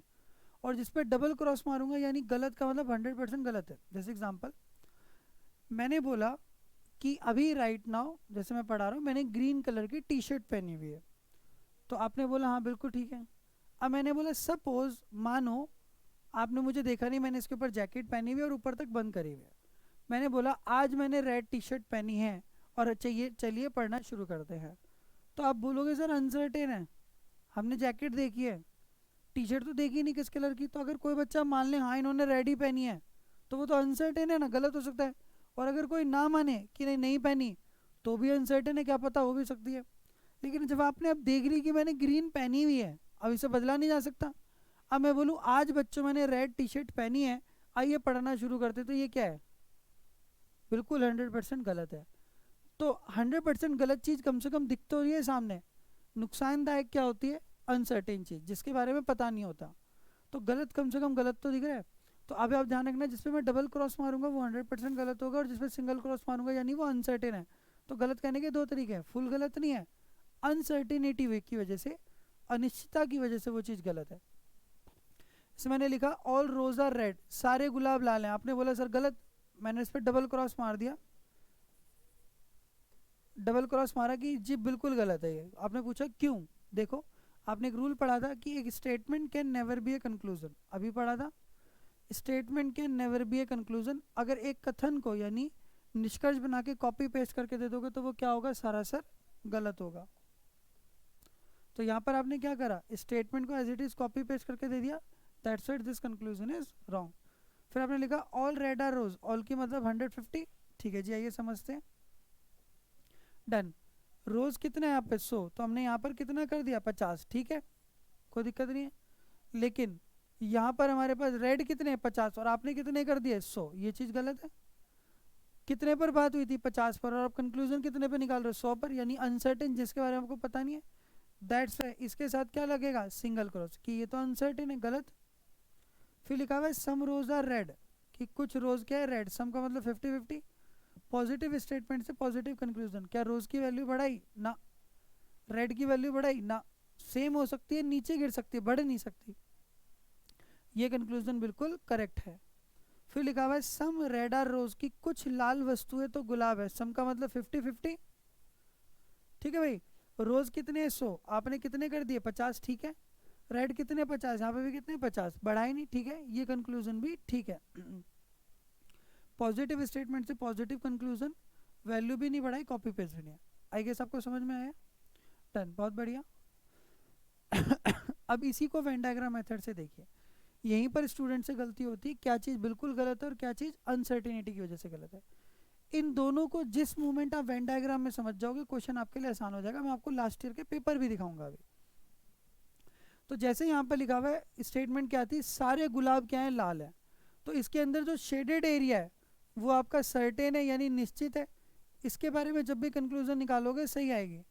और जो अनशेडेड एरिया वो क्या है, अनसर्टेन, यानी इसके बारे में जब भी कंक्लूजन निकालोगे तो गलत आएगी। बाहर वाला एरिया क्या है, अनसर्टेन, जिसके बारे में जानते ही नहीं हो। तो सारे गुलाब लाल है, 100% गुलाब और लाल, लेकिन सारी लाल चीज़ें गुलाब नहीं है, कुछ ही लाल चीज़ें क्या है, गुलाब जो इसके अंदर आती हैं। पहली कंक्लूजन दिखाई, सारे रोज रेड है, सारे गुलाब लाल है, हाँ जी डायग्राम में भी दिख रहा है सारे गुलाब लाल है, ये पीस अच्छा लग रहा है। तो जिस चीज़ को आप टिक करते हो हाँ अच्छा लग रहा है, एक बार उसको मिलाने ले जाओ माँ बाप से। क्या कॉपी पेस्ट अलाउड है, ना जी बिल्कुल गलत, तो ये होगा गलत। ऑल रेड आर रोज, क्या सारी लाल चीज़ें गुलाब में आ रही हैं, आप कहोगे नहीं आ रही सर। मैंने पूछा क्यों नहीं आ रही, कह रही है बच गया ना, फिर वही गलत बात। Logically think like an officer, कि सारी लाल चीज़ें गुलाब में नहीं आ रही, क्यों, कुछ ही आ रही है सर, बाकी के बारे में हमें कोई भी स्टेटमेंट गिवन नहीं है, दिस इज अनसर्टेन, तो हम कंक्लूजन नहीं ले सकते, that's why it is uncertainty wrong. Some rose are red, कुछ गुलाब तो लाल है, भाई जब सारे गुलाब लाल है तो कुछ गुलाब तो क्या है, लाल है ही, correct. Some red are rose, कुछ लाल वस्तुएं ऐसी हैं जो गुलाब में आती हैं, दोबारा सुने, कुछ लाल वस्तुएं ऐसी हैं जो गुलाब में आती हैं, कुछ लाल वस्तुएं जो गुलाब में आती है ये रही, इन्हीं को प्रेफरेंस दोगे सबसे पहले, कुछ लाल जो गुलाब में आती है ये रही। तो जब जब एरिया शेडेड पे जाएगा तो क्या होगा, सर्टेन यानी सही होगी कंक्लूजन, और अनशेडेड पे जाएगा तो क्या होगा, अनसर्टेन यानी गलत होगी। आया समझ में। अब इसी स्टेटमेंट पे मैं आपको नेगेटिव कंक्लूजन लेके दिखाता हूँ, ठीक है। स्टेटमेंट ये रही आपकी, ऑल रोज आर रेड,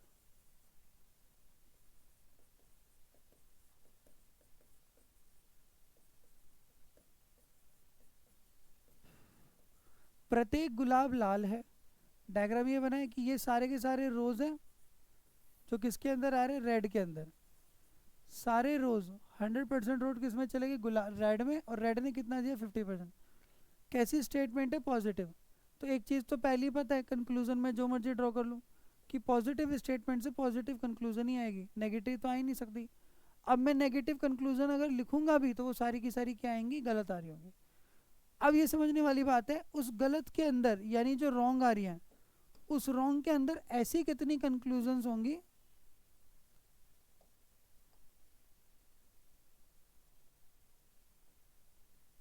उन कंक्लूजन्स के अंदर ये समझने वाली बात है, ऐसी कितनी कंक्लूजन होंगी गलत तो हैं, 100% गलत है, कि अनसर्टिनिटी की वजह से गलत है। क्योंकि अगर एक कोई चीज़ 100% गलत है तो कम से कम समझ में आए गलत मतलब गलत है भाई। लेकिन अनसर्टिनिटी, जैसे सपोज आप मेरे घर आए और मैंने आपसे पूछा क्या पियोगे भाई, आपने बोला भाई देख चाय तो बिल्कुल नहीं बनाई हो, गर्मी हो रही है नहीं पीना, तो एटलीस्ट समझ में आ गया इसे गर्म चीज़ नहीं पीनी, ठीक है। दूसरी कंडीशन, आप मेरे घर पे आए, मैंने बोला क्या पीना भाई, कहता कुछ भी लिया यार, कैसी कंडीशन है, अनसर्टेन। अब कुछ भी में तो सब कुछ आता है, मीठा भी आता है, गर्म भी आता है, ठंडा भी आता है, कड़वा भी आता है, सब कुछ आता है, तो मैं कैसा लाऊं, तो इस चीज़ में कुछ पता ही नहीं लग पा रहा है, दिस इज अनसर्टेन कंडीशन। तो यहाँ पर मैं आपसे बोलूँ कि बेटा चाय पिएगा, तो कांट बी ड्रॉ, हाँ भी हो सकता है, नहीं भी, कुछ पता ही नहीं है। तो इस कंडीशन में गलत भी नहीं कह सकता और सही भी नहीं कह सकता। तो यहाँ आपको ये चीज़ समझ आती है। इसमें मैंने कंक्लूजन्स लिखे। सबसे पहला कंक्लूजन लिखा, no rose is red, no red is rose, some rows are red,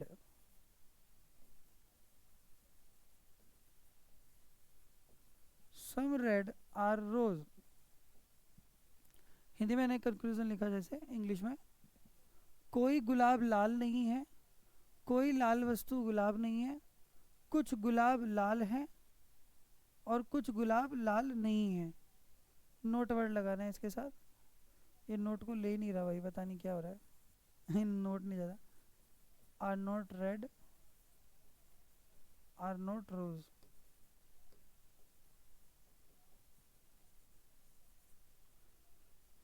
तो लिखा हुआ है कुछ गुलाब लाल नहीं है और कुछ लाल वस्तुएं गुलाब नहीं है। ठीक है जी, इसके बारे में कंक्लूजन्स निकालते हैं। तो पहली पता है पॉजिटिव स्टेटमेंट से नेगेटिव कंक्लूजन तो आएंगी नहीं, ऑल दो सारी की सारी क्या है, गलत है। अब बात ये उठती है कि इनमें से कितनी एक्चुअल में गलत है और कितनी अनसर्टिनिटी की वजह से गलत है। सबसे पहले लिखी हुई है नो रोज इज रेड, कि कोई भी गुलाब लाल नहीं है। तो पहले वेन डायग्राम 150 मेथड से, देन वेन डायग्राम से, देन उसके बाद हम ओरली करेंगे। उसी एक स्टेटमेंट पे 4 पॉजिटिव और 4 नेगेटिव, किसी भी एक स्टेटमेंट पे आप 4 पॉजिटिव और 4 नेगेटिव स्टेट कंक्लूजन निकाल सकते हो। तो जैसे लिखा हुआ है all rose are red, all की वैल्यू कितनी होती है 100 और 50, सारे गुलाब लाल हैं। ठीक है, ये वैल्यू थी। लिखा हुआ है नो, तो पहली बात तो पॉजिटिव स्टेटमेंट से नेगेटिव कंक्लूजन नहीं आएगा, ये गलत।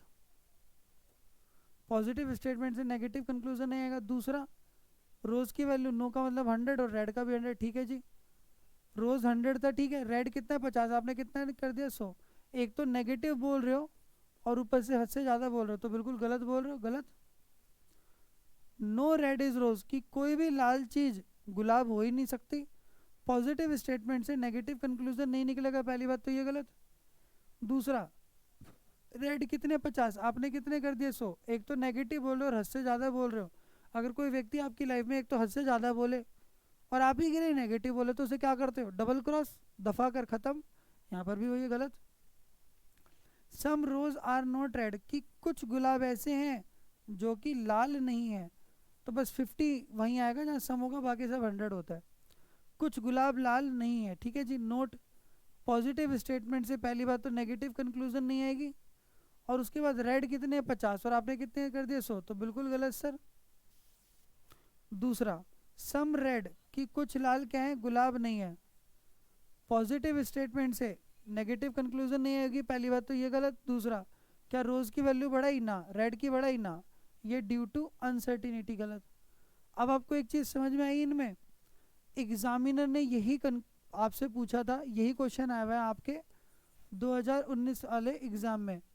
Out of the following conclusion which conclusion can not be concluded, out of the following conclusion which conclusion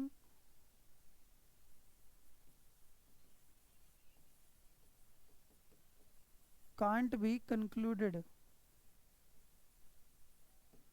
इन दिए गए निष्कर्षों में से ऐसा कौन सा निष्कर्ष है जो कि मान्यता निकाला नहीं जा सकता, यानी बाहर नहीं आ सकता।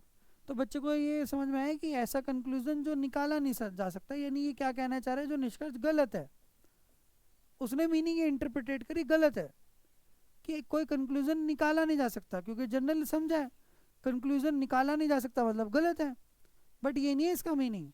ये चीज़ उन्होंने यहाँ पर गलत समझ ली। इसने ये बोला कि इन कंक्लूजन्स में से ऐसा कौन सा कंक्लूजन है जिसको आप निष्कासित नहीं कर सकते, यानी निकाल नहीं सकते, समझ नहीं सकते, 100% नहीं ले सकते। तो भाई कम से कम गलत बोलो, लेकिन बोलो तो सही। तो ये तो बिल्कुल गलत है, तो ये कंक्लूजन कम से कम आ तो रहे हैं कि गलत मतलब गलत, हाँ 100% गलत है। लेकिन सबसे लास्ट वाला जो कंक्लूजन है, ना तो ये हाँ में ना ये नाम है, क्योंकि कैसे अनसर्टेन, तो बाकी सारे कम से कम निकल तो रहे हैं। अब बच्चे को ये दिखाई दिया कि ये तो चारों गलत है, एग्जामिनर पागल है, कह रहा है कौन सा एक कंक्लूजन है जो निकल नहीं सकता, गलत।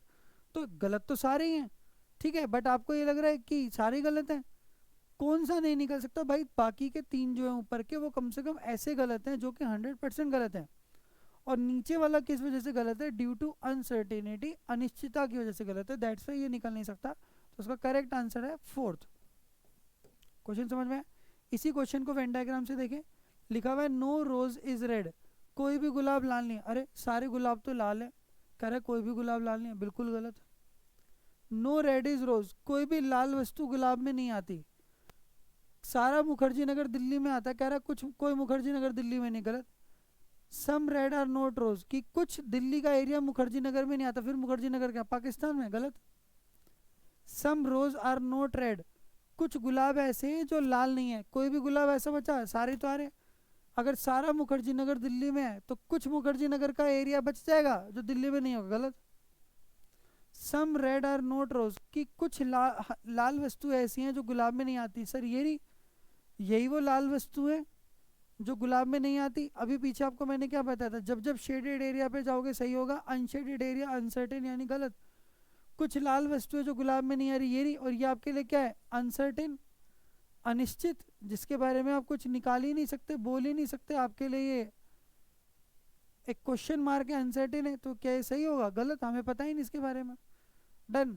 आई होप आपकी एक बेसिक अंडरस्टैंडिंग डेवलप हो गई कि किसी क्वेश्चन के अंदर आपने वेन डायग्राम को अप्रोच करते हुए कैसे किसको देखना है, ठीक है। अब मैं आपको क्वेश्चंस करा रहा हूँ, क्वेश्चंस की प्रैक्टिस। तो अब सबसे पहला क्वेश्चन स्टार्ट करते हैं। सेकंड स्टेटमेंट मैंने आपके लिए लिखी, इसमें कौन कौन सी कंक्लूजन ठीक होगी देखते हैं। मैंने लिखा सम ग्रेप्स आर ब्लैक, हिंदी में मैंने लिखा कुछ अंगूर काले हैं, कुछ अंगूर काले हैं। तो देखो मेरे क्वेश्चन को लिखने से पहले आपके पास आंसर है, यही तो होता है मेथड पढ़ने का। स्टेटमेंट कितने पर दी गई है, कुछ पर, कितने पर, कुछ पर, कुछ अंगूर काले हैं, तो कंक्लूजन भी कितने पे निकलेगी, कुछ पर, सारों पे नहीं कह सकते। दूसरा, स्टेटमेंट कैसी है, पॉजिटिव, तो कंक्लूजन भी सारे कैसे आ रहे होंगे, पॉजिटिव, नेगेटिव तो वैसे ही नहीं कह सकते। तो 50% क्वेश्चन तो वहीं सॉल्व हो गया। एग्जामिनर अगर आगे और 50% पूछेगा तो बस ये पूछेगा कौन सा एक्चुअल में गलत है और कौन सा अनसर्टिनिटी, अनिश्चितता की वजह से गलत है। तो सबसे पहला कंक्लूजन मैंने इसके अंदर लिखा, पहली समझ में आ रहा होगा सही है कि गलत है। ऑल ग्रेप्स आर ब्लैक, सारे अंगूर काले हैं। ऑल ब्लैक आर ग्रेप्स, सारी काली चीजें अंगूर होती हैं। At least some grapes are black, कम से कम कुछ अंगूर तो काले होते हैं। At least some black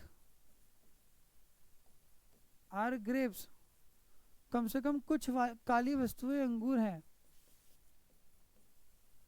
no grape is black, कोई अंगूर काला नहीं है।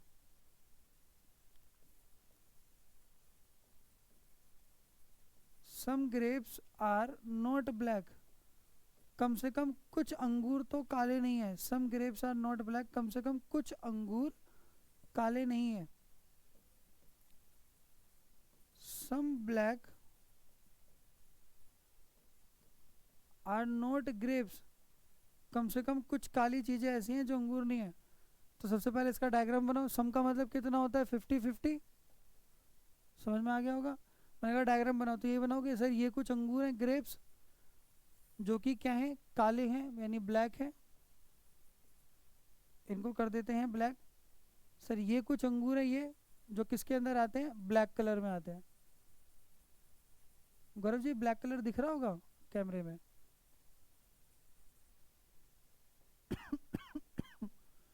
ये कुछ अंगूर हैं जो काले में आते हैं, और बाकी सारे आपके लिए क्या है, अनसर्टेन, जिसके बारे में कुछ नहीं जानते, अनसर्टेन, क्वेश्चन मार्क। तो जब जब कंक्लूजन उन कालों पे निकलेगी तो ठीक है, बाकी सारे क्या है, अनसर्टेन। सबसे पहले लिखा हुआ है ऑल ग्रेप्स आर ब्लैक, कह रहा है सारे अंगूर काले हैं, खुद ही बता दो सही है कि गलत है, गलत। ऑल ब्लैक आर ग्रेप्स, कह रहा है सारी काली चीजें अंगूर हैं, अरे कुछ के बारे में बात है, सारों पे कैसे कह रहे हो, गलत। एटलीस्ट सम को काट के पढ़ा जाता है सम यानी कुछ, कम से कम कुछ को काट के पढ़ा जाता है कुछ। सम ग्रेप्स आर ब्लैक, भाई कुछ अंगूर तो काले हैं, कम से कम कुछ अंगूर तो काले, हाँ हैं, बिल्कुल हैं, ठीक है, टिक। ये पीस अच्छा लगा, सही बोल रहे हो ना, अच्छा लग रहा है, पसंद आ रहा है, एक बार माँ बाप से मिलाने ले जाओ, एक बार उनकी रजामंदी भी तो चाहिए। सम ग्रेप्स आर ब्लैक, और ये क्या लिखा हुआ है, सम ग्रेप्स आर ब्लैक। अब बताओ क्या ये सही है, बिल्कुल गलत, 100% गलत। क्यों, statement can never be conclusion, कथन कभी निष्कर्ष नहीं हो सकता, कॉपी पेस्ट अलाउड नहीं है। Now at least some black are grapes, कम से कम कुछ काली चीज़ें तो अंगूर हैं। हाँ ये रही सर, कुछ काली चीज़ें जो अंगूर हैं, करेक्ट, सही है। नेगेटिव तो वैसे ही नहीं आएगा, वही गलत है। नो ग्रेप इज ब्लैक, कह रहा है कोई अंगूर काला नहीं आ रहा है। अगर कुछ अंगूर काले हैं तो कह रहा है कोई भी काला नहीं है, तो ये कहाँ से आए फिर, गलत बात। सम ग्रेप्स आर नॉट ब्लैक, कुछ अंगूर ऐसे हैं जो काले नहीं हैं। कुछ अंगूर जो काले नहीं है कहाँ पर हैं सर, ये रे, इन्हीं पे हाथ रखोगे, ये क्या है आपके लिए, अनसर्टेन, तो कुछ नहीं कह सकते। Some black are not grapes, कुछ काली चीज़ें ऐसी हैं जो अंगूर में नहीं आती, कहाँ पर हैं सर, ये रही, क्या है ये, सही है कि गलत है सर, कुछ कह नहीं सकते, uncertain, that's why it is single cross.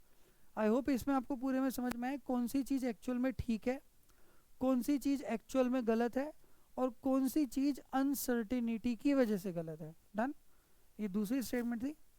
तीसरी स्टेटमेंट पे देखिए, आपसे अगर मैं कंक्लूजन ड्रॉ करवाऊँ, अब मैंने स्टेटमेंट लिखी है आपके लिए, नो बॉय इज गर्ल, कोई लड़का लड़की नहीं होता, यानी कोई बालक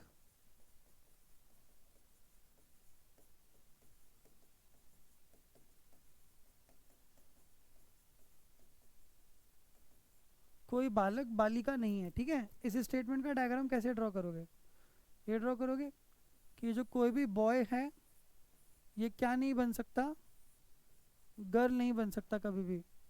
no boy can be girl, कोई भी बॉय क्या नहीं बन सकता, गर्ल नहीं बन सकता। ठीक है, अब इस पर कंक्लूजन ड्रॉ करेंगे, all boy are girl, all girl are boy,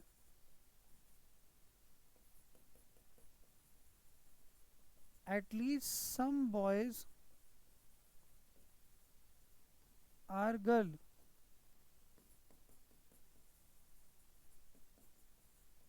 at least some girls are boys, no boy is a girl, no girl is a boy। ठीक है, ये दी स्टेटमेंट मैंने, थोड़ी सी स्टेटमेंट यहाँ लिख रहा हूँ, ये काम किया है। ठीक है, some boy are not girl, कुछ लड़के लड़कियां नहीं हैं, फिर मैंने लिखा some girl are not boy, और कुछ लड़कियां लड़के नहीं हैं। ड्रॉ करते हैं इस पर, तो पहली समझ में आ रहा है नेगेटिव स्टेटमेंट से नेगेटिव कंक्लूजन ही निकलेगा, पॉजिटिव तो वैसे ही गलत हो जाएगा सारा, पॉजिटिव तो पहले ही गलत है, लिखने से पहले ही गलत है। यही तो खासियत है, लिखने से पहले ही गलत, जब बोलने से पहले ही पता लग जाए किसी चीज़ का, इसी को बोलते हैं कॉन्सेप्चुअल स्टडी। लिखा हुआ है जब कोई भी लड़का, इस पहले डायग्राम को समझें, अगर ये स्टेटमेंट दी जा रही है कि कोई भी लड़का लड़की नहीं हो सकता, कोई लड़का लड़की नहीं हो सकता, तो इस डायग्राम में अगर मैं आपसे बोलूँ ये कोई भी लड़का है जो लड़की नहीं हो सकता, अगर आप कुछ लड़कों की बात करो, ये क्या ये लड़की बनेंगे, क्या जवाब है, नहीं। बस इस बात पे कांस्टेंट रहना हो। और अगर कुछ लड़कियों की बात करो, अगर कोई भी लड़की लड़का नहीं बन सकती, तो कुछ लड़कियां लड़के बनेंगी, नहीं। बस इस बात पे कांस्टेंट रहना हो। डन, कोई भी नहीं बन सकती तो कुछ भी नहीं बनेंगे। फिर पहला लिखा हुआ है ऑल बॉय आर गर्ल, कि सारे के सारे जो बॉयज होते हैं वो गर्ल होते हैं, बिल्कुल गलत भाई। ऑल गर्ल्स आर बॉय, सारी लड़कियां लड़के ही तो होती हैं, बिल्कुल गलत। अच्छा, एटलीस्ट, तो बस यहाँ पर ये ध्यान रखना है कि मन की इच्छाओं को बाहर निकाल के नहीं लाना कि बोलो नहीं कुछ तो होते हैं। At least some boys are girl, क्योंकि ये सारी हाइपोथेटिकल सिचुएशंस हैं, और इन हाइपोथेटिकल सिचुएशन के अंदर आपको जो बोला गया है सिर्फ उतने पे ही सोचना है और वैसे ही सोचना है। These are something which is created by the manipulations और by the hypothetical situations. At least some boys are girl, कम से कम कुछ लड़के तो क्या है, लड़कियां हैं। अरे जब कोई भी लड़का लड़की नहीं है तो कुछ होंगे क्या, गलत। सम गर्ल्स आर बॉयज, कम से, एटलीस्ट सम को काट के क्या पढ़ते हैं, सम ही पढ़ते हैं। सम गर्ल्स आर बॉयज, कुछ लड़कियां लड़के हैं। अरे जब कोई भी लड़की लड़का नहीं है तो कुछ लड़कियां लड़के कैसे हो सकते हैं, नॉट पॉसिबल। लिखा हुआ है नो बॉय इज गर्ल, कोई भी लड़का लड़की नहीं है। डायग्राम में भी दिख रहा है नहीं है, हाँ जी बिल्कुल सही दिख रहा है आपको, अच्छा लग रहा है ये, पसंद आ रहा है, बिल्कुल। ऊपर माँ बाप से मिलाने ले जाओ। एक स्टेटमेंट कभी भी कंक्लूजन नहीं हो सकती, बिल्कुल गलत। नो गर्ल इज बॉय, कोई लड़की लड़का नहीं है। जब कोई लड़का लड़की नहीं हो सकता तो पलट के कोई भी लड़की क्या होगी, लड़का नहीं होगी, ये बात बिल्कुल करेक्ट है। अच्छा एक चीज़ नोटिस कर रहे होंगे कि अगर आपकी स्टेटमेंट इस डायरेक्शन में दी गई है कि नो बॉय इज गर्ल, तो कंक्लूजन हमेशा कैसे निकलती है, रिवर्स डायरेक्शन में, no girl is a boy. इन दोनों स्टेटमेंट को ध्यान दीजिए, देखते हैं आपकी सही है गलत है। लीजिए एक सेकंड का वक्त और इसको टिक कीजिए। स्टेटमेंट लिखी हुई है some boys are not girl, कुछ लड़के लड़कियां नहीं है, सही है कि गलत है?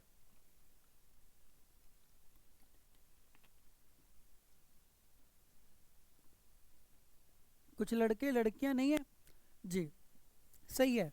जिनका गलत आ रहा है वो गलत है। देखिए कैसे, अगर कोई भी लड़का लड़की नहीं हो सकता तो अगर आप कुछ लड़कों की बात करोगे, ये रहे कुछ लड़के, क्या ये कभी लड़की बनेंगे? क्या कह रहे हो? नहीं सर। तो ये भी क्या कह रहा है? नहीं। तो सही तो बोल रहा है।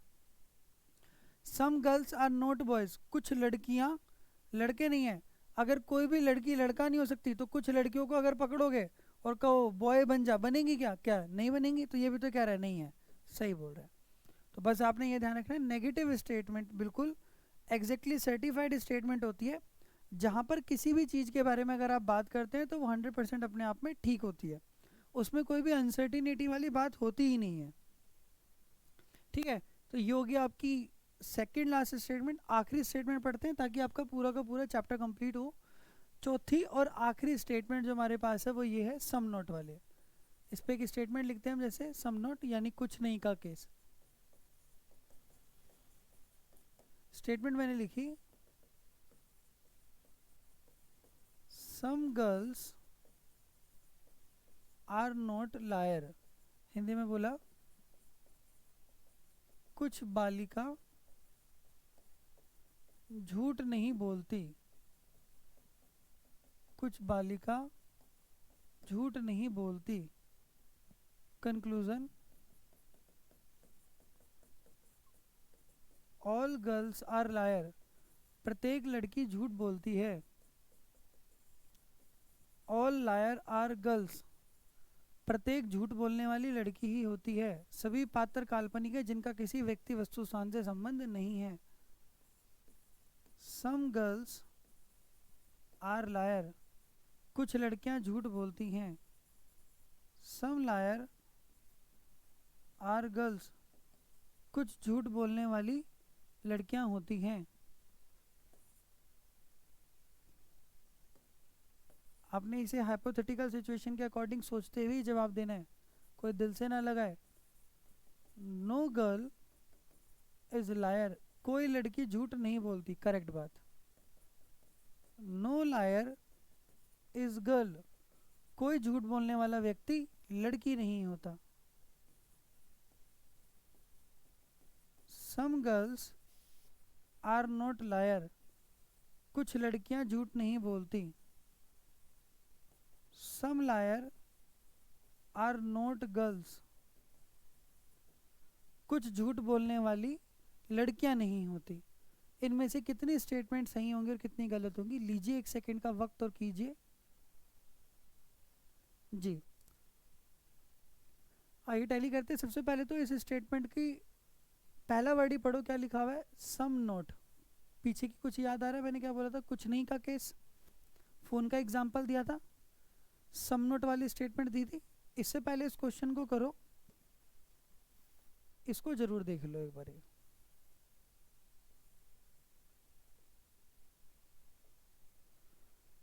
ये मैंने आपको बेसिक स्टेटमेंट समझाई थी एक, कि सम नोट के केस में जब कभी भी डायग्राम ड्रॉ करा जाता है या स्टेटमेंट लिखी जाती है तो वो किस तरीके की होती है, किस तरीके की कंडीशन होती है। आप अगर 3 केसेस भी बनाते हो तो इन 3 केसेस के अंदर कोई भी एक पर्टिकुलर स्टेटमेंट, पर्टिकुलर डायग्राम उस चीज़ को सेटिस्फाइड कर ही नहीं सकता। पहले केस में भी बाकी बचा हुआ रिमेनिंग पोर्शन गलत आया, सेकंड केस में भी ऊपर वाला गलत आया और तीसरे केस में भी जो बचा हुआ रिमेनिंग पोर्शन था वो गलत आया. दिस स्टेटमेंट प्रूव्स यू कि अगर कोई स्टेटमेंट सम नोट से शुरू होती है तो वो लॉजिकली क्या है, अनसर्टेन है.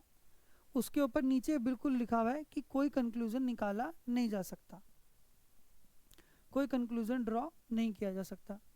इस स्टेटमेंट से आपको समझ में आया कि सम नोट पे जितने भी स्टेटमेंट दी जाएंगी वो सारी अनसर्टेन आएंगी और उस पर कोई भी कंक्लूजन ड्रॉ नहीं किया जा सकता. ठीक है.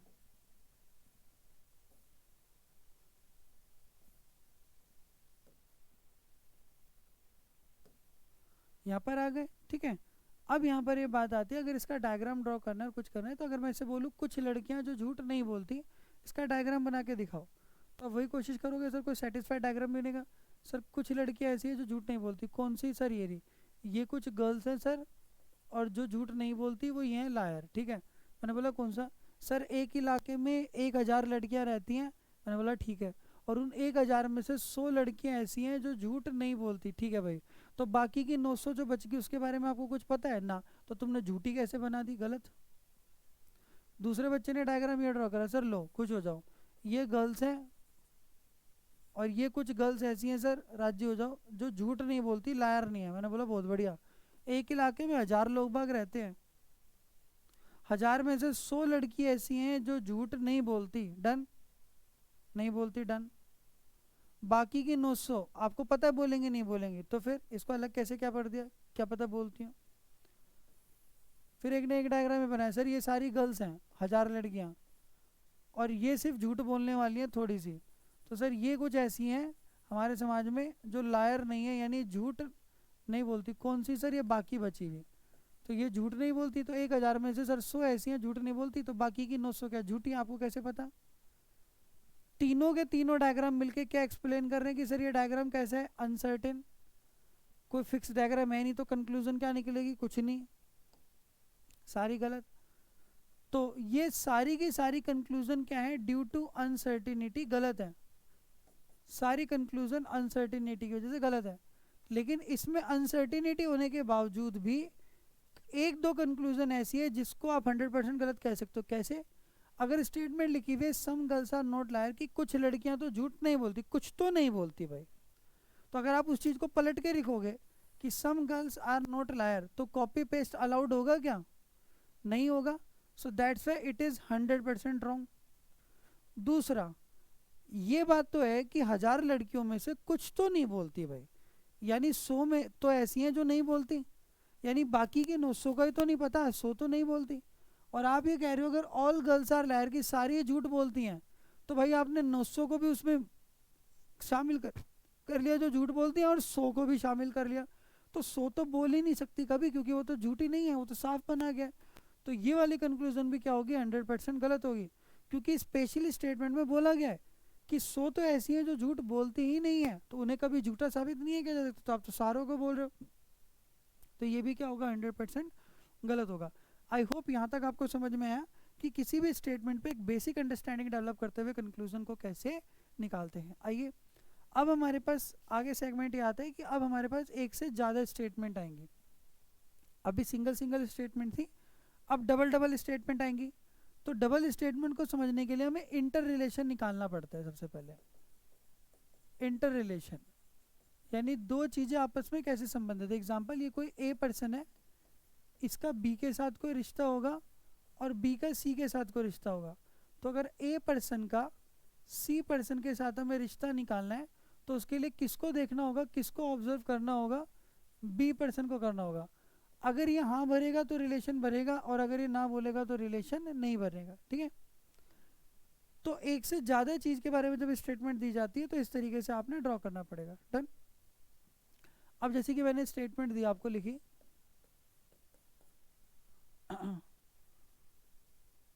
all doctors are MBBS. सारे डॉक्टर MBBS होते हैं. फिर स्टेटमेंट लिखी, all MBBS then become surgeon.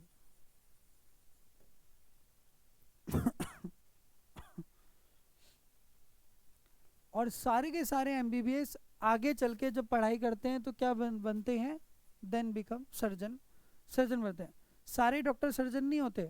एक एमबीबीएस पढ़ा हुआ व्यक्ति एक जनरल फिजिशियन है, वो दवाई दे सकता है।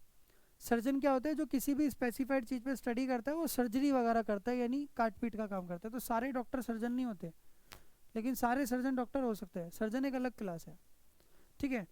तो इस पर एक और एग्जांपल मैं अगर लिख दूँ आपको, या इसी के एग्जांपल में अगर समझाऊँ, ठीक है, तो आपको कुछ चीज़ समझ में।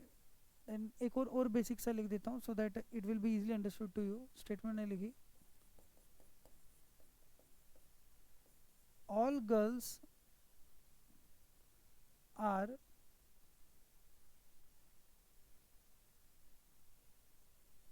टीचर, सारी लड़कियां टीचर हैं। दूसरी स्टेटमेंट लिखी, ऑल टीचर आर इंटेलिजेंट, सारे अध्यापक इंटेलिजेंट होते, बुद्धिमान होते हैं। अब आपको दो स्टेटमेंट दी गई हैं, पहले पीछे एक स्टेटमेंट थी। इस स्टेटमेंट के अंदर अगर आपने कंक्लूजन निकालना है तो आप देख रहे हो तीन चीज़ों का जिक्र है, गर्ल का, टीचर का और इंटेलिजेंट का। इन दोनों स्टेटमेंट में कॉमन ऑब्जेक्ट क्या है, टीचर। टीचर का ही रिलेशन गर्ल से है और टीचर का ही रिलेशन इंटेलिजेंसी से है। तो अगर आपने गर्ल और इंटेलिजेंसी के बारे में कोई भी कंक्लूजन निकालनी है तो बीच में किसको देखना पड़ेगा, टीचर को। अगर टीचर इन दोनों के रिलेशन को बनाता है सर्टेन यानी हाँ, तो कंक्लूजन आएगा। जहाँ सर्टेन वर्ड होगा वहीं कंक्लूजन आएगा। और अगर टीचर इन दोनों के रिलेशन को बनाता है ना, अनसर्टेन, तो कंक्लूजन निकल के नहीं आएगा। इससे पहले इस क्वेश्चन में बढ़े, हम इसकी पहले एक बेसिक अंडरस्टैंडिंग डेवलप करते हैं। तो इसके लिए हमारे पास एक रूल है। सबसे पहला रूल ये कि जब कभी हमें ऐसे क्वेश्चन करने पड़ते हैं तो हमें क्या देखना पड़ता है, तो firstly observe the common person. ऐसे केस में सबसे पहले आप किसको देखिए, कॉमन पर्सन को, यानी समान चीज को, समान व्यक्ति को। तो जो दोनों सेंटेंसेस में आ रहा है, और यहाँ पर वो समान व्यक्ति क्या है जो दोनों सेंटेंसेस में आ रहा है, टीचर को। सेकंड रूल हमारे पास है, to make the relation certain, relation certain between uncommon words. जो हमारे अनकॉमन वर्ड हैं कौन कौन से, जो कि है गर्ल, और गर्ल के बाद है हमारे पास इंटेलिजेंट, गर्ल के बाद है इंटेलिजेंट। तो जो हमारे दो अनकॉमन वर्ड हैं यानी गर्ल और इंटेलिजेंट, अगर उनके बीच में रिलेशन सर्टेन बनाना है, निश्चित बनाना है, देन तो the common word must have at least 100% sure in one case।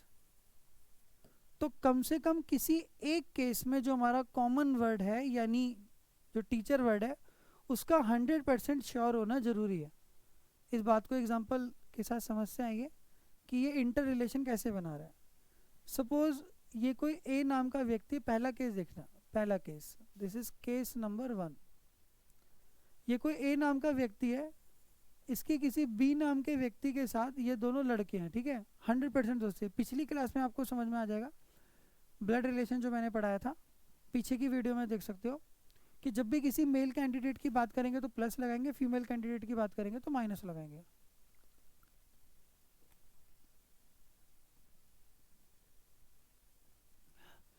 तो ये कोई ए नाम का व्यक्ति है, बी नाम के पर्सन से इससे बहुत गहरी दोस्ती है, दोनों बहुत पुराने दोस्त हैं, लंगोटिया यार हैं, एक दूसरे के लिए जान छिड़कते हैं, मर मिट सकते हैं, एक दूसरे के साथ रहते हैं, कुछ भी कर गुजरेंगे एक दूसरे के लिए। दोनों तैयारी कर रहे थे एचसीएस की, ये अधिकारी बन गया ए, बी अभी तैयारी में लगा हुआ है। तो एक दिन बी ए के ऑफिस में घूमने आया, इन दोनों के बीच में 100% दोस्ती है। यहीं ए के ऑफिस में एक सी नाम का प्राणी भी काम करता है जिसके इसके साथ 100% दोस्ती है, दोनों बिल्कुल समान अच्छे दोस्त हैं, एक दूसरे की बहुत अच्छी अंडरस्टैंडिंग है, बात मानते हैं, समझते हैं, करते हैं। एक दिन बी ए के ऑफिस में घूमने गया और जाके कहता है बच्चा है क्योंकि भाई सी। तो अब इन दोनों अननोन पर्सन के बीच में जो कॉमन पर्सन है जो इन दोनों के दोस्ती को करवाने के लिए साक्ष्य है वो कौन है, ए। तो इन दोनों के साथ कैसा है, 100% श्योर है। जैसे शादी नहीं होती हरियाणा वगैरह में, किसी गांव देहात में देखा होगा, जो बिचौलिया होता है, तो लड़के के परिवार को भी और लड़की के परिवार को अगर 100% जानता है तो पूरी एडी चोटी का जोर लगा देता है शादी कराने में। तो इनका रिलेशन कैसा बनाता है, यस सर्टेन बनाता है, यानी शादी करवा के रुकता, मानता नहीं है। दूसरी कंडीशन देखे, सेकेंड केस। तो अगर दोनों के साथ 100% श्योर है तो यानी सोने पे सुहागा, फिर तो करवा के ही मानेगा, रुकेगा ही नहीं। दूसरा केस देखें, ये वही ए नाम का व्यक्ति है, इसकी किसी बी नाम के व्यक्ति से 100% दोस्ती, यानी दोनों लंगोटिया यार है, बचपन से जानते हैं, कुछ भी कर गुजर सकते हैं। लेकिन इसकी ऑफिस में एक सी नाम का प्राणी काम करता है जिससे इसकी दोस्ती सिर्फ 50% की है। थोड़ा बहुत बात करना, कभी कभार मुलाकात हो जाए, दूर से देखा, हाय हेलो, और कुछ नहीं। एक दिन बी ए के ऑफिस में घूमने गया और जाके कहता है भाई सी। अब बताइए इन दोनों की दोस्ती होगी कि नहीं होगी?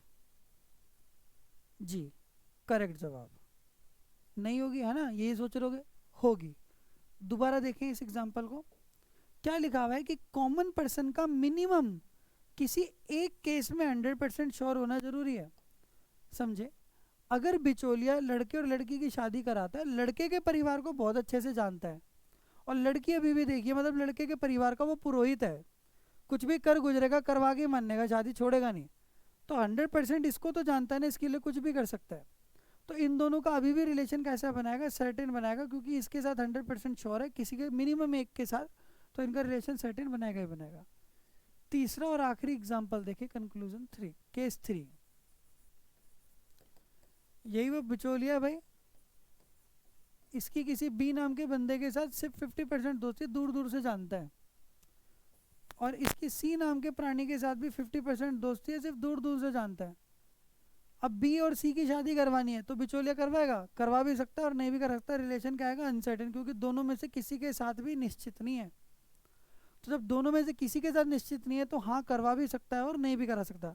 तो इन दोनों केस में आपने देखा, ये दोनों जो एग्जाम्पल आपके पास पीछे भी आए, these examples are the fixed example of certain, यानी हाँ इसके अंदर कंक्लूजन निकल के आएगी, कंक्लूजन विल बी डन। तो जो कॉमन पर्सन है, अगर दोनों में से किसी एक के साथ भी मिनिमम सर्टिफाइड है तो कंक्लूजन निकलेगी, क्योंकि यही वो पर्सन है जो उनका रिश्ता बनाएगा। जब तक रिश्ता नहीं बनेगा, रिलेशन नहीं बनेगा, सर्टेन नहीं होगा, तब तक रिलेशन नहीं, वो कंक्लूजन नहीं आएगा। अगर रिलेशन ही अनसर्टेन है, पीछे भी आपने पढ़ा था, तो कंक्लूजन आएगा ही नहीं। इन दोनों में किसी भी केस में है ही नहीं 50-50%, इसलिए नहीं आ सकता। अब आपके पास ये डायग्राम गिवन था, जो क्वेश्चन आपको दिया गया था, all girls are teacher and all teachers are intelligent. इस केस में गर्ल्स की वैल्यू कितनी होगी, ऑल का मतलब 150, ऑल का मतलब 100 और 50। तो इस स्टेटमेंट में क्या गया कि सबसे पहले अगर आपने इसका रिलेशन निकालना है तो सबसे पहले देखिए कॉमन ऑब्जेक्ट क्या है। तो दोनों में कॉमन ऑब्जेक्ट क्या है, टीचर। अब टीचर यहाँ पर 50 है लेकिन यहाँ 100, तो मिनिमम किसी एक केस में 100 होना चाहिए। तो अगर गर्ल के बारे में और इंटेलिजेंट के बारे में कुछ भी बात करनी है तो मिनिमम किसी एक केस में टीचर का यानी कॉमन पर्सन का 100% श्योर होना जरूरी है। तो ये आ गया। तो यानी अब इन दोनों का रिलेशन कैसा बन गया, दिस रिलेशन इज सर्टेन, यानी निश्चित, यानी हाँ अब इनके बारे में कंक्लूजन निकाला जा सकता है। तो सबसे पहली कंक्लूजन जैसे मैंने आपके लिए लिखी, ऑल गर्ल्स आर इंटेलिजेंट, कि प्रत्येक लड़की इंटेलिजेंट होती है। तो इसी क्वेश्चन को बस 150 मेथड से, देन सारा वेन डायग्राम से, सारी लड़कियां इंटेलिजेंट होती हैं, ऑल का मतलब 150, ठीक है भाई। गर्ल्स की वैल्यू कहाँ, इंटेलिजेंट का अलग अलग से लिए। तो सबसे पहले देखो क्या इन दोनों का रिलेशन सर्टेन है, हाँ जी सर्टेन है। किसने बनाया, टीचर ने, ऐसे बनाया। गर्ल की वैल्यू बढ़ाई ना, इंटेलिजेंट की बढ़ाई ना, पॉजिटिव स्टेटमेंट ये भी, तो रिलेशन भी कैसा आएगा, पॉजिटिव। पॉजिटिव स्टेटमेंट से पॉजिटिव कंक्लूजन, वैल्यू भी नहीं बढ़ाई, ये कंक्लूजन बिल्कुल ठीक है। फिर मैंने बोला सम इंटेलिजेंट पर्सन आर गर्ल्स, कुछ बुद्धिमान लोग बाग लड़कियां होती हैं, कुछ बुद्धिमान लोग बाग लड़कियां होती हैं। सम का मतलब कितना होता है, 50-50। डायग्राम ड्रॉ करते हैं। इंटेलिजेंट पर्सन और गर्ल के बारे में बात हो रही है, दोनों कैसे हैं, अनसर्टेन है, सॉरी दोनों कैसे हैं, सर्टेन है। बात हो सकती है, गर्ल की वैल्यू कितनी है 100, 50 कर दी कोई दिक्कत नहीं, कम कर सकते हो। इंटेलिजेंट कितने 50, यहाँ भी कितने 50, बढ़ाई ना।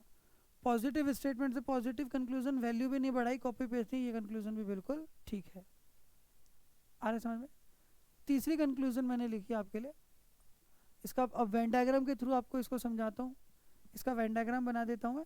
तो ये पोर्शन में इरेज कर रहा हूँ, जो मैंने ये लिखा इस पोर्शन को इरेज कर रहा हूँ, आप एक बार नोट कर लीजिए इसको, ठीक है।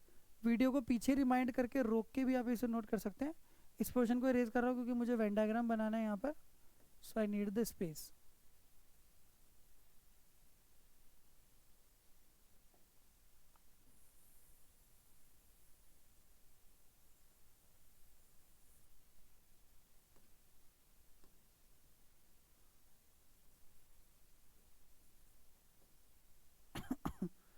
तो इसका डायग्राम कैसे बनाते हो, देखो कि ये सारी की सारी गर्ल्स हैं भाई, ये सारी गर्ल्स होगी, सारी गर्ल्स कैसी हैं, जो टीचर है। तो इसका डायग्राम क्या हुआ, सारी गर्ल्स जो टीचर है, यानी सारी गर्ल्स 100% किस में आ गई, टीचर में, और टीचर ने कितना शेयर दिया अपना, 50%। अब सारे टीचर किसके अंदर आ गए, इंटेलिजेंट हो गए। Now all teachers are intelligent. अब इस डायग्राम में देखो, सारे टीचर यानी 100% टीचर यहाँ तक, इस पी पॉइंट तक सारे टीचर किस में आ गए, इंटेलिजेंट में, और इंटेलिजेंट ने कितना परसेंट शेयर दिया, 100। तो जब कभी भी लड़की और टीचर के बारे में देखना है तो किस डायग्राम तक देखना पड़ेगा, ए डायग्राम तक, और टीचर और इंटेलिजेंट के बारे में देखना है तो कहाँ तक देखना पड़ेगा, पी डायग्राम तक। दोबारा देखें, लड़की और टीचर के बारे में, क्योंकि लड़की ए डायग्राम तक ही है तो ए तक देखना है, और टीचर किस डायग्राम है, पी डायग्राम तक, तो पी तक ही देखना है। अब इस डायग्राम में देखो, ये अगर कमरा है तो आप जो है गर्ल है, आप कमरे में बंद और कमरा बिल्डिंग में बंद, तो आप ऑटोमेटिकली किस में बंद, बिल्डिंग में। क्या कभी ऐसा पॉसिबल है आप कमरे के तो अंदर हो लेकिन बिल्डिंग के बाहर हो, वाहियात, कोई मतलब ही नहीं है इस बात का। तो यानी सर्टेन रिलेशन है। इससे पहले क्वेश्चन करो तो ये समझना जरूरी कि इसमें दिया क्या गया और सोचना कितने के बारे में। तो जो शेडेड एरिया होगा, मैंने आपको पहले भी बताया था, वो हमेशा क्या होता है, सर्टेन, निश्चित, और जब निश्चित चीज़ पे कंक्लूजन निकालोगे तो सही आएगी। और जो अनशेडेड एरिया है वो कैसे, अनसर्टेन, हमेशा क्या आएगी, गलत आएगी। तो सारी की सारी लड़कियां जो कि टीचर हैं वो ये रही हैं, तो बाकी के टीचर का नहीं पता, गर्ल और टीचर के रिस्पेक्ट में। लेकिन सारे टीचर जब इंटेलिजेंट हो गए तो इतने सारे जो टीचर हैं, ये सारे टीचर किस में चले गए, जितना भी ये डायग्राम है, सारे टीचर किस में चले गए, इंटेलिजेंट में। बाकी के बच्चे वो इंटेलिजेंट हैं या नहीं है, इनके बारे में हमें अभी तक नहीं पता। सबसे पहला डायग्राम लिखा हुआ है, question state conclusion, all girls are intelligent. तो किसके बारे में देखा जा रहा है, गर्ल के बारे में और इंटेलिजेंट के बारे में।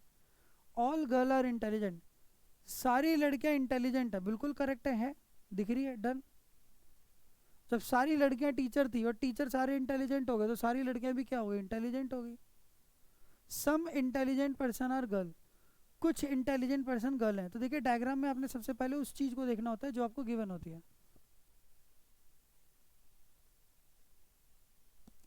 कुछ इंटेलिजेंट जो पर्सन है वो गर्ल्स हैं, तो इस केस में आपको किसको देखना पड़ेगा, उनको देखना पड़ेगा जिसके बारे में डिस्कशन हो रहा है, जिसके बारे में फ्रूटफुल बात हो रही है। तो कुछ इंटेलिजेंट पर्सन जो गर्ल्स के अंदर आते हैं वो कौन से, ये हैं, ये वो कुछ इंटेलिजेंट पर्सन है जो किसके अंदर आ रहे हैं, गर्ल्स के अंदर आ रहे हैं। तो सबसे पहले आप उनको लोगे जो सर्टेन एरिया है, तो these are the intelligent person which are girl, तो ये इसके अंदर आएंगे। तो हाँ भाई, कुछ इंटेलिजेंट पर्सन तो ऐसे हैं जो गर्ल के अंदर आ रहे हैं, तो बात करेक्ट है। एग्जाम्पल मैंने बोला, सारा बत्रा सिनेमा मुखर्जी नगर में आता है और सारा मुखर्जी नगर दिल्ली में है, तो भाई दिल्ली का कुछ हिस्सा तो बत्रा सिनेमा में आता है ना, तो बिल्कुल आता है, करेक्ट है ये बात, ठीक है, डन। आया डायग्राम में समझ में, ये चीज़ समझ में आई, स्टेट कंक्लूजन जो मैंने लिखी है। अब मैं इस कंक्लूजन को इरेज कर रहा हूँ, कुछ नई कंक्लूजन आपको लिख के दे रहा हूँ, देखेंगे वो वाली आपसे सही होगी कि नहीं होगी। इसी डायग्राम में, इसी डायग्राम में मैंने कंक्लूजन लिखी आपके लिए।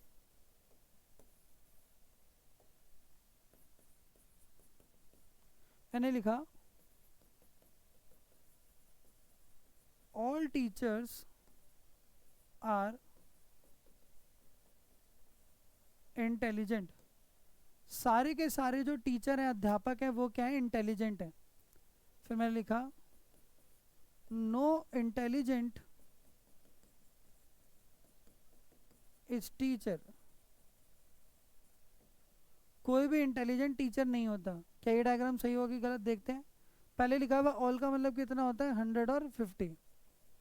सारे टीचर इंटेलिजेंट है, डायग्राम में देखो सारे टीचर इंटेलिजेंट है। ऊपर देखो सारे टीचर इंटेलिजेंट, तो टीचर और इंटेलिजेंट ऊपर लेने की जरूरत नहीं है। अब टीचर और इंटेलिजेंट एक सिंगल स्टेटमेंट में दिए गए हैं, स्टेटमेंट 2 के अंदर, हमें ऊपर वाले की अब जरूरत नहीं है। तो केवल स्टेटमेंट 2 को ही देखेंगे जो हमने पीछे करी थी, जैसे वहां पर स्टेटमेंट क्या लिखी हुई है हमारे पास, ऑल टीचर आर इंटेलिजेंट, और कंक्लूजन भी क्या लिखी हुई है, ऑल टीचर आर इंटेलिजेंट। सही होगा कि गलत होगा, बिल्कुल 100% गलत, क्योंकि स्टेटमेंट कभी भी कंक्लूजन नहीं होती, कॉपी पेस्ट नहीं करते। फिर लिखा हुआ है नो इंटेलिजेंट इज टीचर, कोई भी इंटेलिजेंट व्यक्ति टीचर नहीं है। तो पहली बात तो पॉजिटिव स्टेटमेंट से नेगेटिव नहीं आ सकता। दूसरा, कोई भी इंटेलिजेंट व्यक्ति टीचर नहीं है, तो फिर ये क्या है जो पी डायग्राम तक आ रहे हैं, तो ये बात भी बिल्कुल गलत होगी। आए समझ में, डन। आई होप ये क्लियर हुआ डायग्राम में। कोई भी क्वेरी हो आप पूछ सकते हैं, दोबारा कमेंट बॉक्स में लिख देना या मैसेज लिख देना वीडियो के नीचे। हमारे जो तकनीकी अधिकारी हैं वो उसी टाइम मैसेज दिखाएंगे और मैं आपका उसका रिप्लाई दूंगा लेटर ऑन, अभी वीडियो में या वीडियो के बाद, ठीक है। और कंक्लूजन लिख रहा हूँ, इस पर जरा ध्यान देना, सही होगी नहीं। मैंने लिखा some teacher are not girls, कुछ टीचर ऐसे होते हैं जो गर्ल्स नहीं होते। फिर मैंने लिखा सम इंटेलिजेंट आर नॉट गर्ल्स, कुछ इंटेलिजेंट ऐसे हैं जो गर्ल के अंदर नहीं आते। समझने वाली बात क्या है इसके अंदर, कुछ टीचर गर्ल्स में नहीं आते, तो टीचर और गर्ल का रिलेशन पहले डायग्राम से लिया गया, दूसरे की जरूरत ही नहीं है। कुछ टीचर गर्ल्स में नहीं आते, तो गर्ल की वैल्यू कितनी, 100 टीचर, ठीक है, लेकिन पॉजिटिव स्टेटमेंट से नेगेटिव कंक्लूजन नहीं आ सकता, बात गलत है, अनसर्टेन है। डायग्राम में देखो कैसे सारी लड़कियां टीचर बन गई थी, लेकिन सारे टीचर जो थे, यानी अगर मैं सिर्फ ऊपर वाली स्टेटमेंट को देखूं तो ऊपर वाली स्टेटमेंट हमारी कहाँ तक है, सिर्फ टीचर तक है, यानी इंटेलिजेंट का तो कोई जिक्र नहीं करा गया उसमें। इंटेलिजेंट नाम की तो कोई चीज़ एग्जिस्ट ही नहीं करती, उसके लिए तो बस क्या एग्जिस्ट करता है, टीचर एग्जिस्ट करता है। उसके लिए क्या एग्जिस्ट करता है, टीचर। कि सारी की सारी जो गर्ल्स हैं वो क्या बन गई हैं, आपकी टीचर बन गई हैं।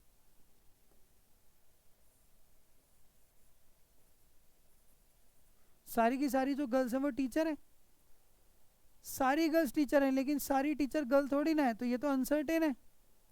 लिखा हुआ है some teacher are not girls, कुछ टीचर ऐसे हैं जो गर्ल्स में नहीं आते, तो कुछ टीचर जो गर्ल्स में नहीं आ रहे वो ये हैं बाहर वाले। क्या इनके बारे में कुछ पता है, कह सकते हो, नहीं ना, that's why it is uncertain. फिर लिखा हुआ है सम इंटेलिजेंट आर नॉट गर्ल्स। अब जब आपने बताया था सारे टीचर क्या थे, सारी गर्ल्स टीचर थी और सारे टीचर क्या बन गए थे, इंटेलिजेंट। तो जब कभी भी इंटेलिजेंट को और गर्ल्स को देखना है तो हमें उस मोमेंट इस टीचर को भूलना पड़ेगा, क्योंकि गर्ल का और इंटेलिजेंट का डायग्राम तो यहीं तक ही है। तो सारी की सारी गर्ल्स तो इंटेलिजेंट में आ गई, लेकिन इंटेलिजेंट ने कितना शेयर ही दिया, 50%, और बाकी बाहर बचा हुआ एरिया क्या है, अनसर्टेन।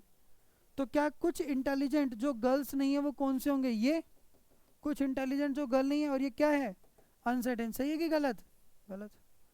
आ रहा है समझ में, पढ़ा आज तक ऐसा उम्दा फील हो रहा है, क्वेश्चन गलत हो ही नहीं सकता, यहाँ तक समझ में है।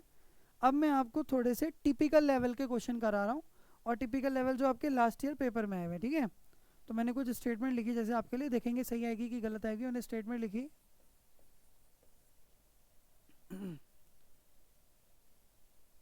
सम बॉयज आर नॉटी, कुछ बच्चे लड़के शरारती होते हैं। Some naughty are some naughty are intelligent. कुछ लड़के नोटी हैं। डायग्राम बनाना सभी इसका, पहले डायग्राम बनाओ। इतने मेरी वीडियो इतने चल रही है, मैं कंक्लूजन लिख रहा हूँ, आप सभी डायग्राम बनाओ इतने। Some boys are naughty, some naughty are intelligent. कुछ लड़के शरारती हैं और कुछ शरारती इंटेलिजेंट होते हैं। सबसे पहला कंक्लूजन लिखा, ऑल बॉयज़ आर इंटेलिजेंट, सारे लड़के बुद्धिमान ही तो होते हैं। कंक्लूजन में लिखा है ऐसा। Some intelligent are boys, no boy is naughty.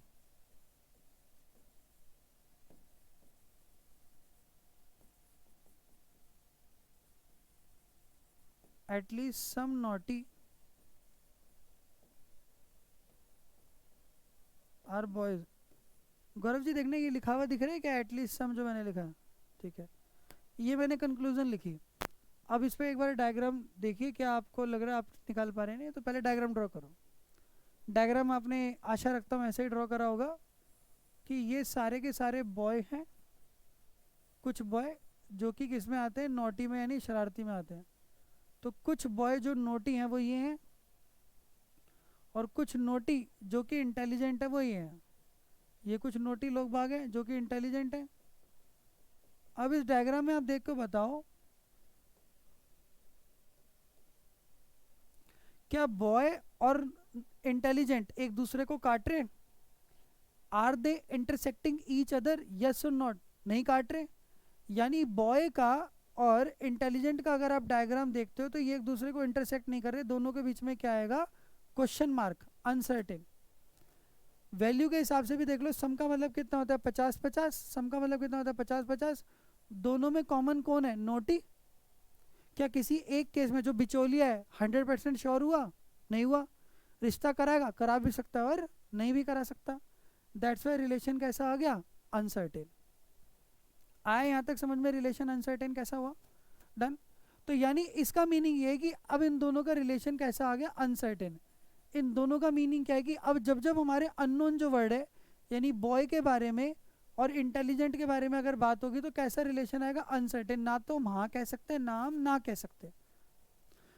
All boys are intelligent, तो जब सारे लड़के नोटी हैं, सॉरी कुछ लड़के नोटी हैं, तो कुछ नोटी क्या होंगे? लड़के ये रे। कुछ नोटी इंटेलिजेंट होते हैं तो कुछ इंटेलिजेंट क्या होंगे? नोटी। बाकी का आपको कुछ नहीं पता। ये जो अनशेडेड एरिया है, जो खाली खाली एरिया है, जो शेडेड एरिया है वो तो सर्टेन है, निश्चित है। इस पे कंक्लूजन निकालोगे तो सही आएगी। और जो ब्लैंक एरिया है वो क्या है आपका? अनसर्टेन, अनिश्चित है। इस पे कंक्लूजन निकालोगे तो गलत आएगी। पहला लिखा हुआ है ऑल बॉयज आर इंटेलिजेंट, सारे बॉयज इंटेलिजेंट। इंटेलिजेंट, अरे बॉय और इंटेलिजेंट के बारे में डायग्राम निकाल सकते हो ना? अनसर्टेन। बॉय और इंटेलिजेंट के बीच में रिलेशन कैसा है? अनसर्टेन, कुछ कह ही नहीं सकते। सम इंटेलिजेंट आर बॉय, कुछ इंटेलिजेंट तो बॉय हैं, कैसे बोलूं? Uncertain. No boy is naughty, कोई भी लड़का नोटी नहीं है। अरे कुछ तो नोटी हैं, बिल्कुल गलत, 100% गलत। एटलीस्ट सम का मीनिंग क्या होता है? सम होता है। एटलीस्ट सम का मीनिंग क्या होता है? सम होता है।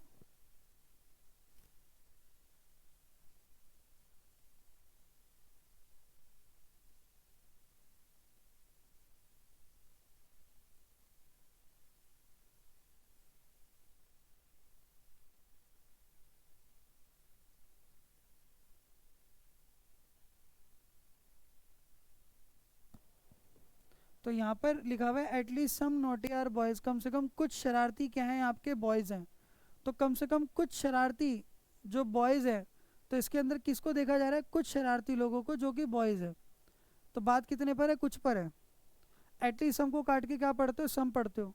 तो कुछ शरारती जो कि बॉयज हैं वो यही हैं, कुछ शरारती लोग बाग यही हैं जो बॉय में आते हैं। जब जब आपकी फिंगर इस पर जाएगी शेडेड एरिया पर तो कैसा होगा? सर्टेन, यानी हाँ ये बात करेक्ट है। डन। आए ये कंक्लूजन समझ में? लेकिन अभी दिल नहीं भरा। इस पर अगर मैं एक आधी कंक्लूजन और पूछूं तो कैसे हो सकते हैं?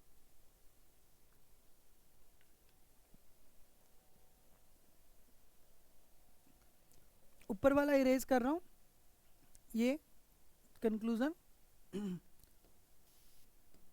ठीक है, और एक आधा नया आपसे सेगमेंट इसमें पूछ रहा हूँ।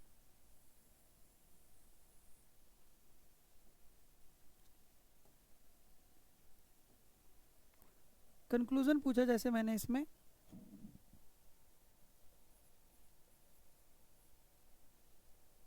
सम intelligent are naughty,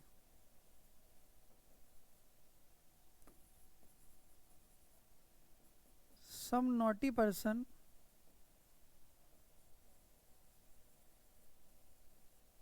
are not intelligent। कुछ बुद्धिमान लोग बाग शरारती हैं और कुछ शरारती लोग बाग बुद्धिमान नहीं होते। बताइए कंक्लूजन सही होगी कि गलत होगी? टिक कीजिए इस बात पर, डायग्राम में टिक कीजिए, क्या ये बात सही होगी कि आपके हिसाब से ये बात गलत होगी? सम इंटेलिजेंट आर नोटी, कुछ इंटेलिजेंट लोग बाग ऐसे हैं जो कि नोटी हैं। तो कुछ शरारती लोग बाग अगर इंटेलिजेंट थे तो पलट के कुछ इंटेलिजेंट क्या होंगे? शरारती। ये रे, तो ये डायग्राम तो सही है, करेक्ट है, दिस कंक्लूजन इज करेक्ट। लेकिन कुछ शरारती लोग बाग जो कि इंटेलिजेंट नहीं है, कुछ शरारती लोग बाग जो इंटेलिजेंट में नहीं आ रहे, तो बॉय की अब जरूरत ही नहीं है, जिसकी बात होती है उसे देखते हैं। शरारती की और इंटेलिजेंट की बात हो रही है। कुछ शरारती लोग बाग जो इंटेलिजेंट नहीं है वो ये रे बाहर है। कैसा है, सही है कि गलत? आया समझ में? होप यू कैन अंडरस्टैंड कि क्या पूछा गया इसके अंदर। क्लियर हुआ? बहुत बढ़िया, डन। एक क्वेश्चन दे रहा हूं, ठीक है, और ये हमें ट्राई करना है, इसका आंसर देंगे और उसके बाद फिर मैं लास्ट ईयर के क्वेश्चन आपके लिए बोर्ड पे लगाता हूँ और फिर वो आप मुझे करके दिखाना, ठीक है, उसको अटेम्प्ट करके दिखाना। लास्ट ईयर का क्वेश्चन लिखता हूँ जैसे मैंने लिखा,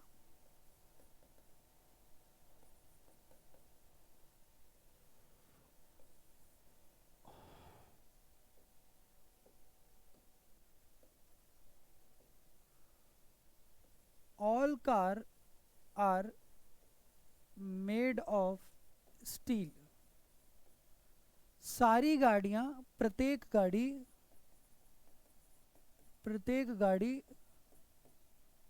स्टील, इस्पात की बनी है। सेकेंड स्टेटमेंट लिखी हुई है,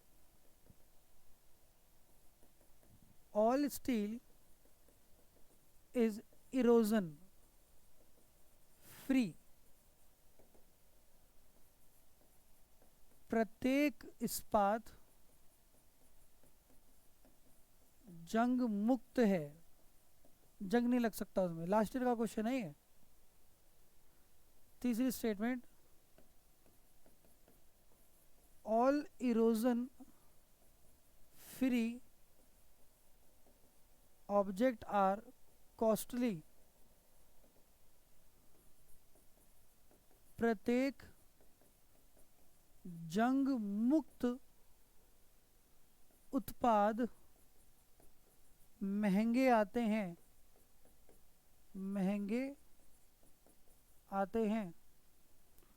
ठीक है। डायग्राम ड्रॉ करना पहले इस कंक्लूजन का, और फिर ये कंक्लूजन, पहले इस स्टेटमेंट का डायग्राम ड्रॉ करो, फिर इसका कंक्लूजन निकाल के दिखाओ जो मैंने लिखा। पहला लिखा हुआ conclusion, the first conclusion, all car are costly. सारी गाड़ियां महंगी हैं। दूसरा, some car are erosion free. कुछ गाड़ियां जंग मुक्त हैं, जंग नहीं लग सकती उनमें। तीसरा,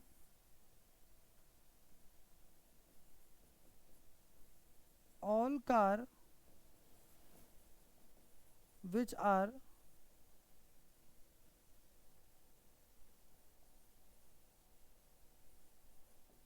कोरोजन फ्री। कोरोजन का मतलब भी जंग लगना होता है, और इरोजन का मतलब होता है कटाव होना। तो कटाव भी किसके अंदर होता है? इरोजन वर्ड का मतलब कटाव होता है वैसे। तो इरोजन मतलब किसी मेटल का जब कटाव होता है, इरोजन जब होता है तो उसको जंग लगना ही बोलते हैं, एक तरीके से रस्टिंग होता है बेसिकली। इसके लिए वर्ड 3 यूज़ होते हैं, रस्टिंग, इरोजन और कोरोजन। तीनों का साइंस की टर्म में अलग अलग मीनिंग है, लेकिन मैं यहाँ पर एक हाइपोथेटिकल वर्ड के हिसाब से काम कर रहा हूँ, इसलिए मैंने उसको इरोजन लिख दिया। अगर आप इसे ऑक्सीडाइजिंग एजेंट और रिड्यूसिंग एजेंट के दो बेस पे देखेंगे तो अलग पार्ट है। 11th क्लास में आपने केमिस्ट्री में 12th में पढ़ा होगा। तो जो उड़ता है उसका ऑक्सीडाइज हो रहा होता है और जो बचता है उसे रिड्यूस हो रहा होता है। तो उस हिसाब से ये वर्ड अलग अलग यूज़ होते हैं, ओरोजन, इरोजन, कोरोजन और ऑक्सीडाइजिंग और rusting. All cars which are corrosion free, वो सभी गाड़ियाँ जो कि जंग मुक्त हैं, मस्ट बी कॉस्टली, सामान्यतः महंगी होंगी। वो सभी गाड़ियाँ जो कि जंग मुक्त हैं सामान्यतः महंगी होंगी। इनमें से कितना ठीक होगा और कितना गलत डिसाइड करना है। डायग्राम ड्रॉ कर देता हूँ, इसका डायग्राम ड्रॉ कर देता हूँ। हिंदी वाला मिटा रहा हूँ, हिंदी वाले मिटा रहा हूँ भाई, जो हिंदी में लिख रहे हैं नोट कर लें फटाफट। बैक रिमाइंड करके भी आप लिख सकते हो, मैं हट जाता हूँ एक सेकंड के लिए। बैक रिमाइंड करो, वीडियो को पॉज करो, ठीक है, पॉज करके हिंदी में लिखो। लिखने के बाद वापस इसी पर आ जाओ। मैंने इरेज कर दिया। यहाँ पर मैं डायग्राम ड्रॉ कर रहा हूँ क्योंकि स्पेस नहीं है मेरे पास, तो मैंने हिंदी वाला इरेज करा इसलिए, ठीक है। तो अब मैं यहाँ पर डायग्राम ड्रॉ कर रहा हूँ। ऑल कार आर कॉस्टली, ये सारी की सारी कार हैं जो कि क्या है, कॉस्टली यानी महंगी हैं।